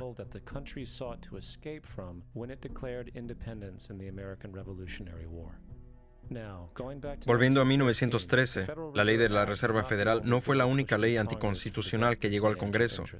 Junto con él vino el impuesto federal sobre la renta. Primero, hay que destacar que ese impuesto es completamente anticonstitucional, ya que es un impuesto directo, no igualitario, y el número requerido de estados para ratificar la enmienda nunca fue alcanzado, lo que ha sido citado incluso en corte en casos de hoy día. Si se examinara la 16ª enmienda cuidadosamente, se encontraría que un número suficiente de estados nunca ratificaron. James C. Fox. Luego, aproximadamente el 25% del ingreso promedio de un trabajador se le quita a través de este impuesto. Eso significa que trabajas 3 meses del año para cumplir con esta obligación impositiva. Y adivina dónde va el dinero. Va para pagar el interés de la moneda producida por el fraudulento Banco de la Reserva Federal, un sistema que no debería tener derecho a existir.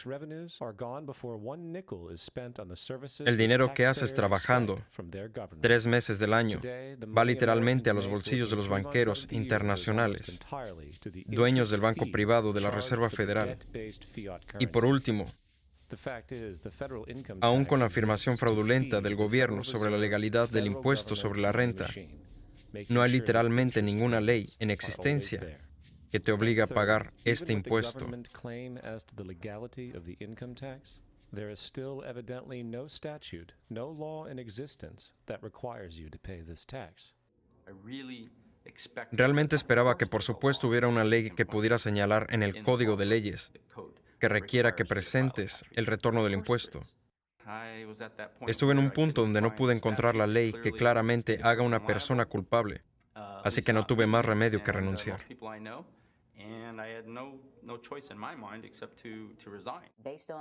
Basándome en la investigación que llevo haciendo desde el año 2000, no he encontrado esa ley. Le he preguntado al Congreso, a un montón de gente.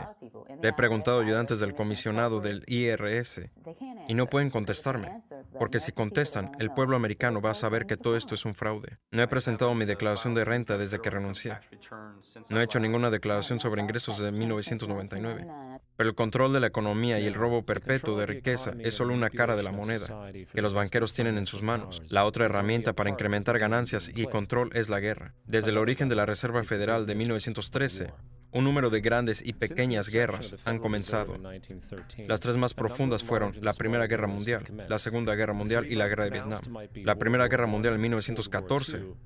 Las guerras europeas empezaron centradas alrededor de Inglaterra y Alemania. El pueblo estadounidense no quería tener nada que ver con la guerra y el presidente Wilson públicamente declaró neutralidad. Sin embargo, bajo la superficie, la administración buscaba alguna excusa para poder entrar en la guerra.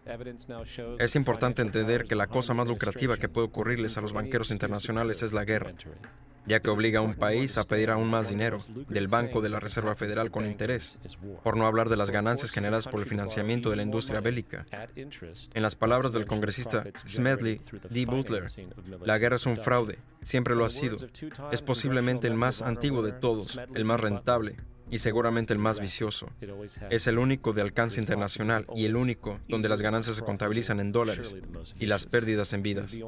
El asesor de Wilson era el coronel Edward House, un hombre de lazos íntimos con los banqueros internacionales que querían entrar en la guerra. En una conversación documentada entre el coronel House y Sir Edward Grey, el secretario de Exteriores en Inglaterra, sobre cómo hacer que América entrara en la guerra, Gray preguntó, ¿qué harían los Estados Unidos si los alemanes hundieran un crucero con ciudadanos estadounidenses a bordo?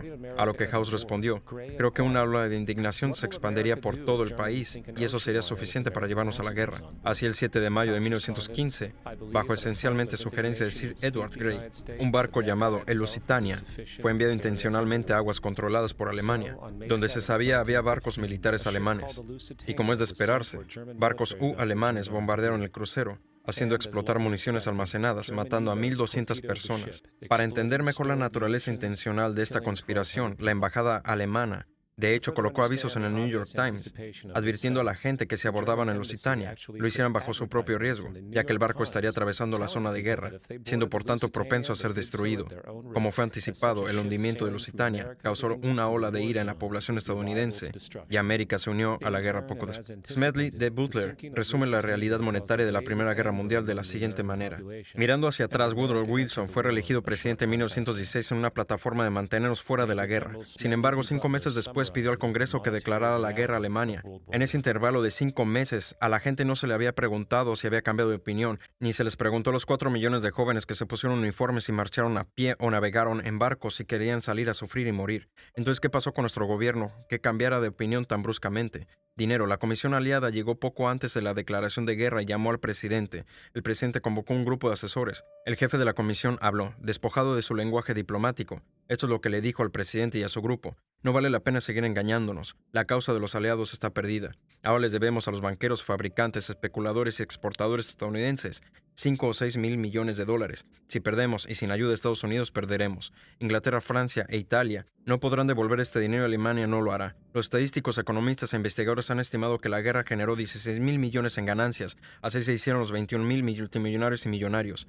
Estos 16 mil millones de ganancias no deben de ser despreciados. Es mucho dinero que acabó repartido entre unos pocos. Segunda Guerra Mundial. El 7 de diciembre de 1941, Japón atacó la flota americana en Pearl Harbor, provocando nuestra entrada en la guerra. El presidente Franklin D. Roosevelt declaró que el ataque fue un día que viviría en la infamia.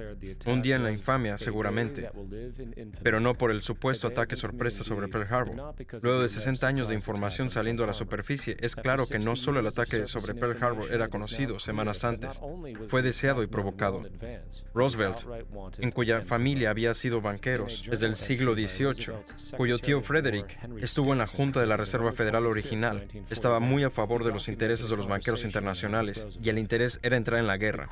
Y como hemos visto, nada es más beneficioso para los banqueros internacionales que la guerra. En la entrada en el diario del secretario de Guerra Roosevelt, Henry Stedman, fecha de 25 de noviembre de 1941, él documentó una conversación que tuvo con Roosevelt. La cuestión era cómo maniobraríamos para que hagan el primer disparo. Era deseable asegurarse que los japoneses fueran los que hicieran esto, para que no hubiera dudas de quiénes eran los agresores.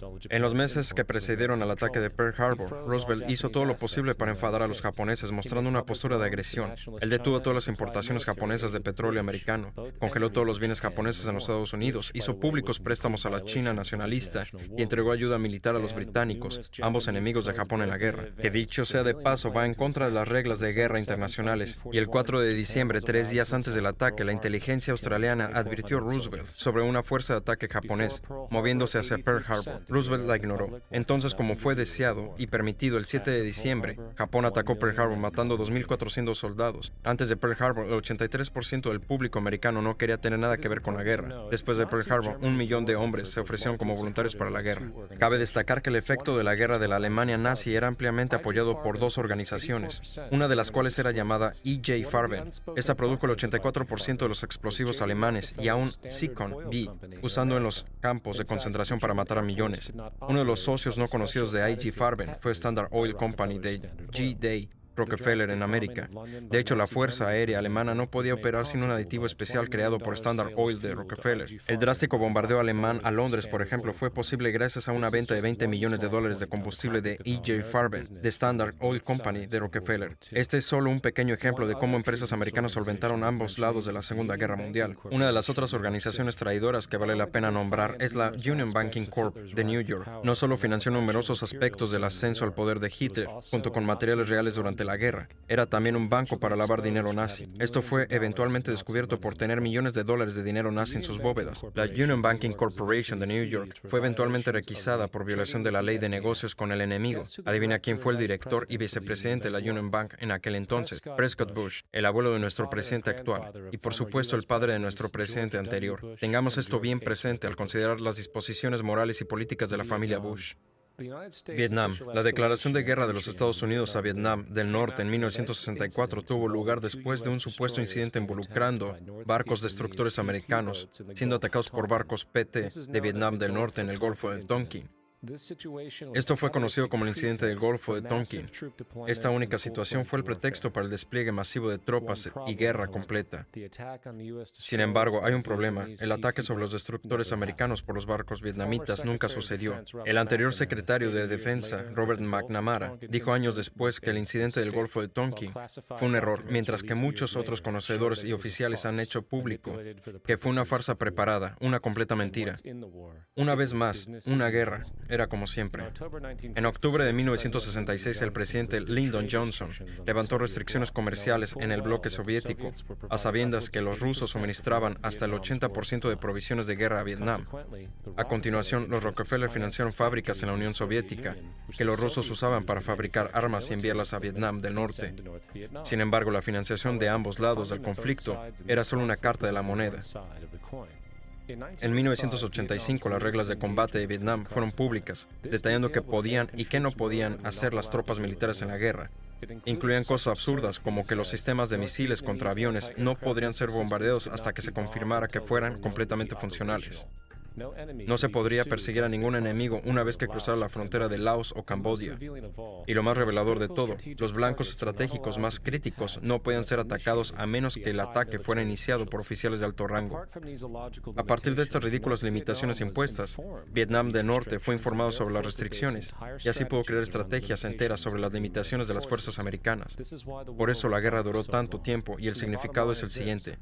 La guerra de Vietnam nunca pretendió ser ganada, solo sostenida. Esa misma guerra, ya concebida como ánimo de lucro, acabó con 58,000 estadounidenses y 3 millones de vietnamitas muertos. Entonces, ¿en qué punto estamos ahora? El 11 de septiembre fue el inicio de lo que es ahora una agenda hegemónica que abre paso a una guerra global constante. Fue un pretexto de guerra orquestado, igual que lo fueron el hundimiento de Lusitania, la provocación de Pearl Harbor o la mentira del Golfo de Tonkin. De hecho, si el 11 de septiembre no fuera un pretexto de guerra, sería una excepción a la regla. Hasta la fecha ha sido utilizado para lanzar 2 guerras ilegales no provocadas, una contra Irak y otra contra Afganistán. Sin embargo, el 11 de septiembre fue también el pretexto para otra guerra más, la guerra contra ti. La ley patriótica o la ley de seguridad nacional, entre otras legislaciones, son todas completa y enteramente diseñadas para robarte de tus libertades civiles y limitar tu capacidad de luchar contra lo que está por venir. Y así es como tu casa puede ser fiscada sin orden judicial o siquiera estar tú en ella. También pueden arrestarte sin decirte cuáles son los cargos, detención indefinida, sin acceso a un abogado, siendo sujeto a torturas legales. Todo bajo la sospecha de que pueda ser un terrorista. Es fácil ver cómo tiene la costumbre de repetirse. En febrero de 1933, Hitler dirigió un ataque de falsa bandera poniendo fuego al edificio de su propio parlamento alemán, en Reichstag, y culpando de esto a los comunistas. Algunas semanas después aprobó la ley habilitante, que erradicaba por completo la Constitución alemana, destruyendo así la libertad de las personas. Después Hitler condujo una serie de guerras preventivas, todas justificadas frente al pueblo alemán como necesarias para mantener la seguridad de la nación. Un mal existente amenaza a cada hombre, mujer y niño en esta nación. Debemos tomar medidas para asegurar nuestra seguridad doméstica y proteger nuestra nación. George W. Bush. George Bush, Adolf Hitler, anunciando la creación de la Gestapo a la población.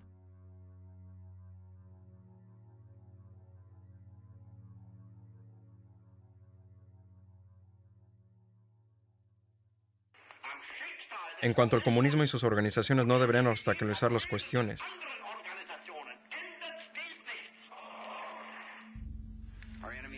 Nuestro enemigo es una red extrema de terroristas y cada gobierno que los apoya. Es hora de despertar. Las personas en el poder hacen de todo para asegurarse de que estés continuamente desviado y manipulado. La percepción de la realidad de la mayoría, especialmente en el terreno político, no les es propia. Les es sagazmente impuesta, sin que ellos se den cuenta siquiera. Por ejemplo, gran parte de la población cree que la invasión a Irak no trae fruto, porque la violencia sectaria no acaba. Lo que la gente no ve es que la destabilización de Irak es exactamente lo que quieren quienes están detrás del gobierno. Esta guerra pretende ser sostenida para que la región pueda ser dividida, se pueda mantener el dominio del petróleo, se recojan beneficios para defensa de los contratistas y, lo más importante, se establezcan bases militares permanentes para usarse como puntos de lanzamiento contra otros países petroleros no dispuestos a ceder, uno de ellos siendo Irán.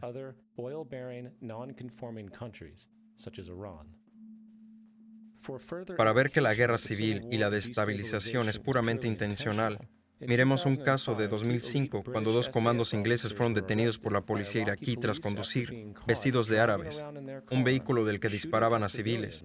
Una vez en la cárcel en Basra, el ejército británico pidió que a ambos hombres se les retiraran los cargos.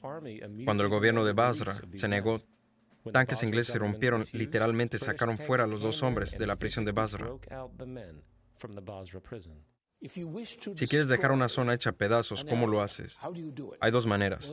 Puedes ir y bombardearla, pero eso no es muy eficiente. Mejor es intentar que la gente que vive en la zona se mate entre sí y destruya sus propias tierras, sus propias granjas, y es lo que se ha conseguido en esa zona.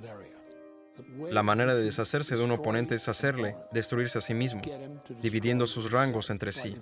Así alimentas ambos lados que acaban eliminándose entre ellos. Y ya es hora que alguno de nosotros nos demos cuenta de ello. Empezamos a comprender que la gente que trata de mantener y crear imperios lo hace manipulando a la gente que ellos mismos quieren conquistar en primer lugar.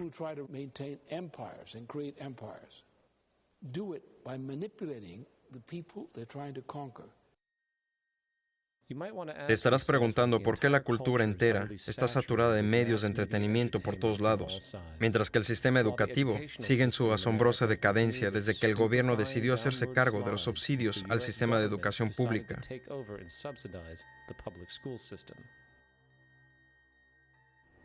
Lo que tu gobierno siembra, lo cosecha. Cuando entendamos eso, entonces miraremos a las instituciones educativas y veremos el tipo de estudiante y de educación que producen estas escuelas financiadas por el gobierno. El sentido común indica que si lo que generan esas escuelas no está de acuerdo con lo que el Estado y el gobierno federal realmente quisieran, entonces debería haber cambiado. La idea es que el gobierno está consiguiendo justo lo que quiere conseguir. Ellos no quieren que tus hijos tengan una buena educación. No quieren que pienses demasiado. Es por eso que nuestro país y nuestro mundo se volvió tan prolífero con entretenimiento, medios de comunicación masivos, parques temáticos, drogas, alcohol y todo tipo de distracciones, con el único fin de mantener la mente humana ocupada durante todo el tiempo, para no meter palos en la rueda de la gente importante por pensar demasiado. And every kind of entertainment to keep the human mind entertained so that you don't get in the way of important people by doing too much thinking. Mejor despierta y entiende que hay gente que está manejando tu vida y tú ni te das cuenta. En un buen jardín nos hemos metido, porque vosotros y millones de personas como vosotros me están escuchando ahora mismo, porque menos del 3% de vosotros lee libros, porque menos del 15% lee diarios, porque la única verdad que conocéis es la que os llega a través de este tubo.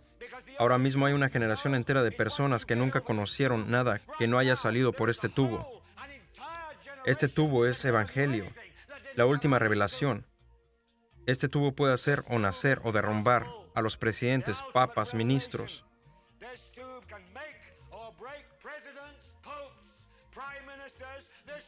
Este tubo es la fuerza más fantástica en este mundo sin Dios. Y hay ojos si un día caiga en manos de un gente mala. Y una vez la empresa más grande del mundo controle las fantásticas fuerzas propagandistas en este mundo sin Dios, quién sabe qué mierda vendrá como si fuese verdad. Así que escuchadme bien, la televisión es todo mentira. Es solo un maldito parque de atracciones, un circo, un carnaval, una tropa de acróbatas ambulantes, contadores de cuentos de hadas, bailarines, cantantes, malabaristas, bichos raros, domadores de leones y jugadores de fútbol. En fin, el negocio de matar el aburrimiento. Pero vosotros os sentáis ahí día tras día, noche tras noche, gente de todas las edades, colores y creencias. Somos todo lo que vosotros conocéis. Estáis empezando a creer las ilusiones que nosotros vendemos. Estáis empezando a pensar que el tubo es la realidad y que vuestras vidas no son de verdad. Acabáis haciendo lo que el tubo os dice. Os vestís como en el tubo. Coméis lo que sale en el tubo. Educáis a vuestros hijos como lo hacen en el tubo. Y hasta pensáis como en el tubo. Esto es locura masiva. Estáis todos locos. Pero por Dios, vosotros sois de verdad. Nosotros somos la ilusión. Lo único que quieren los hombres detrás de la cortina es una población consciente e informada, con un sentido de crítica. Por eso que no para de llegarnos un falso zeitgeist, por vía de la religión, los medios y el sistema escolar. Buscan mantenerte en una burbuja de distracciones e inocencia, y están haciendo un muy buen trabajo, admitámoslo. Este es Aaron Russo, cineasta y expolítico. A su izquierda está Nicholas Rockefeller, del Consejo de Relaciones Exteriores. Tras mantener una estrecha amistad, Aaron finalmente puso fin a la relación horrorizado por lo que había aprendido. Un día me llama una abogada que conozco y me dice, ¿te gustaría conocer uno de los Rockefeller? Dije, claro que me encantaría. Nos hicimos amigos y comenzó a revelarme un montón de cosas. Entonces una noche me dijo, va a haber un evento, Aaron, y a partir de ese evento Vamos a ir a Afganistán. Así podremos poner tuberías desde el mar Caspio. Vamos a ir a Irak para llevarnos el petróleo y establecer una base en el Medio Oriente. Y vamos a ir a Venezuela y sacar a Chávez. Las dos primeras las lograron con Chávez, no funcionó. Me dijo también, verás a tipos yendo a cuevas buscando a personas que nunca van a encontrar. Él se reía del hecho que tenemos esta guerra contra el terrorismo y no hay un enemigo real. Estaba hablando de cómo teniendo esta guerra nunca la puedes ganar, porque es una guerra eterna. Así siempre puedes seguir quitándole libertades a la gente. Y le dije, ¿cómo van a hacer para convencer a la gente de que esta guerra es de verdad? Y él me dijo, por los medios. Los medios pueden convencer a todos de que esto es verdad. Vas hablando de cosas, las repites una y otra vez, y un día la gente acaba creyéndoselo. O sea, la creación de la Reserva Federal en 1913 fue una mentira. El 11 de septiembre es otra mentira. Gracias al 11 de septiembre estás librando una guerra contra el terrorismo. Y ahora vas a Irak. Tienes miras puestas en Irán. Una cosa lleva a la otra, y así sin fin. Y yo le decía, ¿para qué haces todo esto? Tienes todo el dinero del mundo, todo el poder que quieras. La gente sufre por tu culpa, no es bueno. Y él decía, ¿por qué te preocupa la gente? Cuídate a ti mismo y a tu familia. Y luego le dije, ¿pero cuál es el objetivo definitivo aquí? Él dijo, colocarle a todo el mundo un chip REFID, es decir, un sistema de identificación por radiofrecuencia, y que el dinero esté almacenado ahí, junto con todo lo demás. Y si alguien quiere protestar o tiene alguna queja con lo que hacemos, le apagamos el chip y ya está.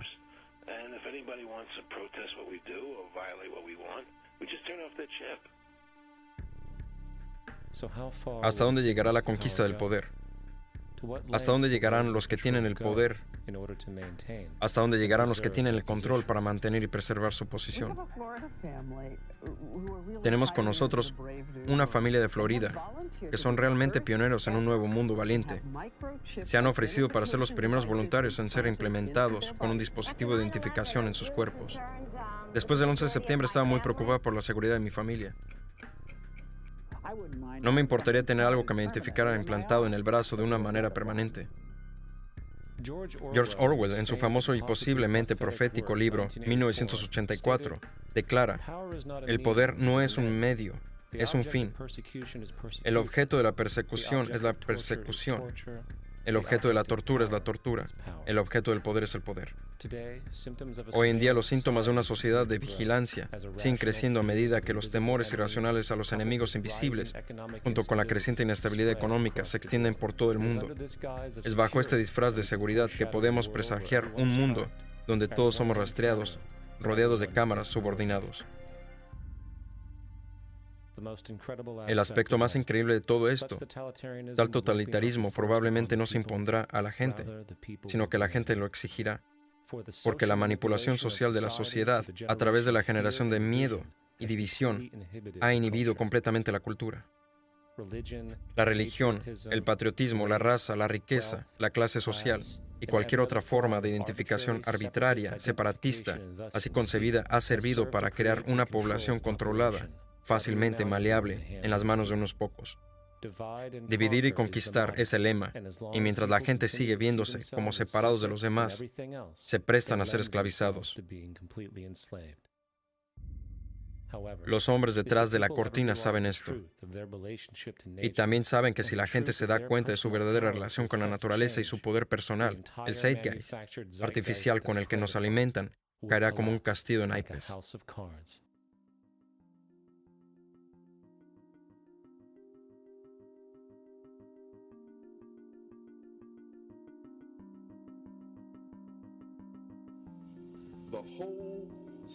Todo el sistema en el que vivimos nos enseña que no tenemos poder, que somos débiles, que la sociedad es mala y está llena de crímenes y demás. Pero es toda una mentira. Somos poderosos, hermosos, extraordinarios. No hay razón por la que no podamos entender quiénes somos realmente, hacia dónde vamos. No hay una razón por la que una persona no pueda vivir conforme a su potencial verdadero. Somos seres increíblemente poderosos. Creo que pasé los primeros 30 años de mi vida intentando de convertirme en algo. Quería ser bueno haciendo cosas. Quería jugar bien el tenis, ser buen alumno, sacar buenas notas, y todo lo que desde esa perspectiva no estaba bien tal y como era, pero me volvía bueno haciendo cosas. Un día me di cuenta que no tenía bien claro este juego, porque el juego era descubrir lo que era yo.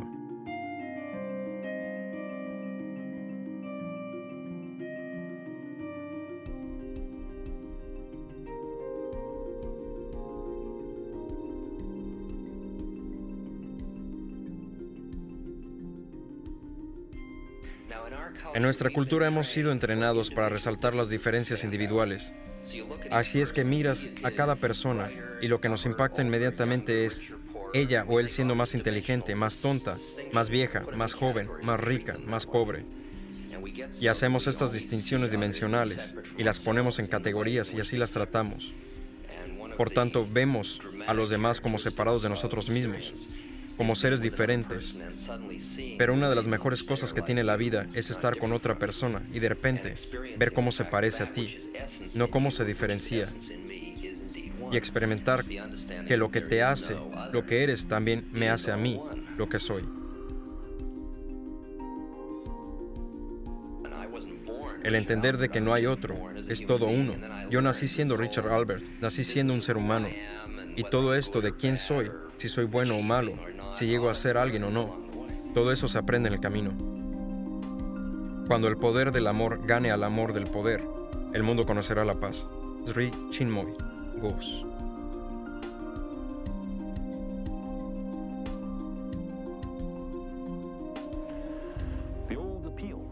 Los viejos intereses, desde el chauvinismo racial, sexual y religioso, hasta el nacionalista rabioso, están dejando de funcionar. Una nueva conciencia se está desarrollando que ve la Tierra como un solo organismo y reconoce que un organismo en guerra consigo mismo está condenado.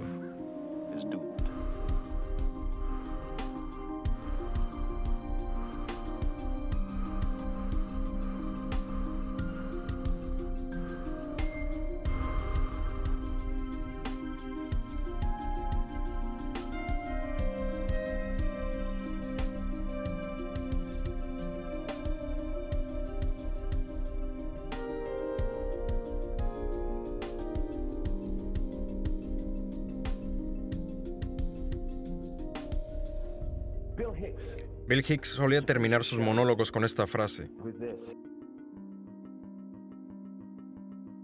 la vida es como un viaje en la montaña rusa. Te subes, piensas que es real, porque así de poderosas son nuestras mentes. El coche sube y baja y das vueltas, te emociona, te da sustos y hasta brilla. Y es muy ruidoso y muy divertido por un rato. Otros que llevan ahí mucho tiempo empiezan a preguntarse, ¿esto es de verdad o es solo un viaje?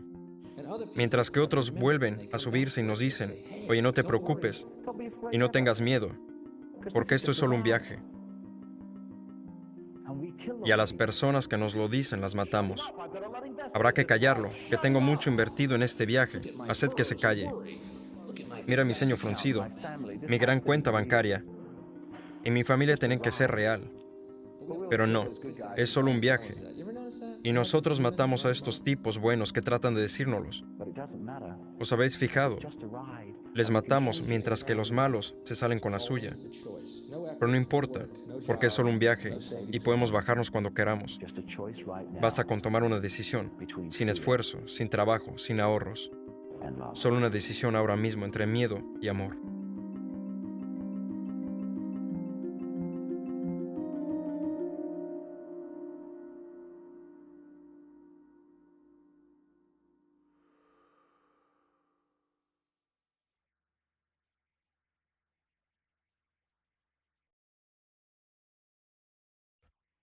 La revolución es ahora.